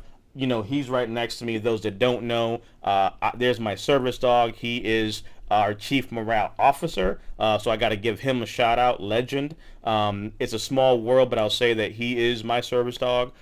He's named after Chris Kyle. Navy SEAL Chris Kyle was coordinated with his family, so I got my service dog through a veteran organization. So these things mean a lot to us. We're regular people like you all out there. I might have a service dog. You know, Elliott had a hard day. He deals with anxiety. Like, we deal with these things. We live this reality as veterans, but yet we're here still doing this because, to TMR's point, there's one part I think that is amazing to be able to hit on, which is we have there. And part of that means that we don't take ourselves too serious. You know, for those that may have not seen this, I showed it to TMR on our live the other day. But there's a funny part to this. And this is part of literally what me and TMR talked about. You know, he had told me about it, and it's funny because we talked about the armor of God, we talked about these different things, but to the point of not taking yourself serious, what you see here is literally me and a horse as a caricature with, you know, a knight in shining armor with a service dog next to me. The reality is that, yeah, as much of an oxymoron as that may be, one, we're not taking ourselves too serious, but this is the banner that we are holding up. You know what I mean? We can be our own superheroes. I can have my service dog and still be a hero to myself, to my family, to my kids. And guess what? That's what this is about. Even the fact that, hey, I'm sitting there on a horse all suited up, and my service dog, he got his armor too. And guess what? We're going to go into battle one way or the next. You know? So really taking, you know, something and switching the narrative. It's not just a broken veteran with a service dog that can't do anything. Like, no, we're out here, we're showing up, we're having conversations, and we're holding space. And this is what we're doing, this is what we're about. So, you know, this is the banner that we're trying to plant to say, hey, I don't care who you are, where you're at, we have the ability to come together and we can all grow because there's a space for everyone out here to eat and do something. And I'm better if Elliott is better. I'm better if TMR is better. I'm better if our brothers and sisters are better, whether you're a musician or artist or needing help or are dealing with depression, whatever it may be. If we're able to be here, you can be here as well. There's space at the table for everyone, so we can change the narrative of what a veteran is. It's not this old, decrepit person has no space. I don't care if you're a Vietnam veteran, Korean War veteran, Iraqi War veteran. I don't care what your age is. You're part of our tribe. You belong here. That's why we bring up your name. That's why we ask you what time of branch of service you served, because we need you. There's something out there that you have to give us. There's something that you need to give to the next generation. There's a message from that older veteran who's that old warrior who's seen some things, who's been around the world and has a story to tell, and we want to honor that and give them the ability to do that. So, you know, I'm blessed to be able to spend time, you know, with these magnificent people, but the call is for everyone. It's like, this is like literally the rally call of saying, hey, we can come together and change the narrative on many fronts. So what TMR and I are talking about is on the music front, but that also goes to entrepreneurship, it goes to education, it goes to so many things that people need in our community, and we can make the difference. So I appreciate you brothers for being here, breaking bread with us, holding space, creating this. Elliott, you know, you have a heart of gold, my friend. You know, I appreciate you again being honest and open. You literally took some licks because you came in here and represented for your own team, regardless of everybody else being Apple. You came in here and you held your ground. Yes. I noticed that we lost TMR for a little bit there. I think his iPhone broke. Oh no. Oh. Timmer got his pinky up. We appreciate all of you for spending time with us. The iPhone Android battle continues, so tune in again. There'll be more amazing things to come, but definitely go out there, get that album, tell someone to get it, download it, go to the site, support our veterans, and more than just words. We are out of here. Until next time.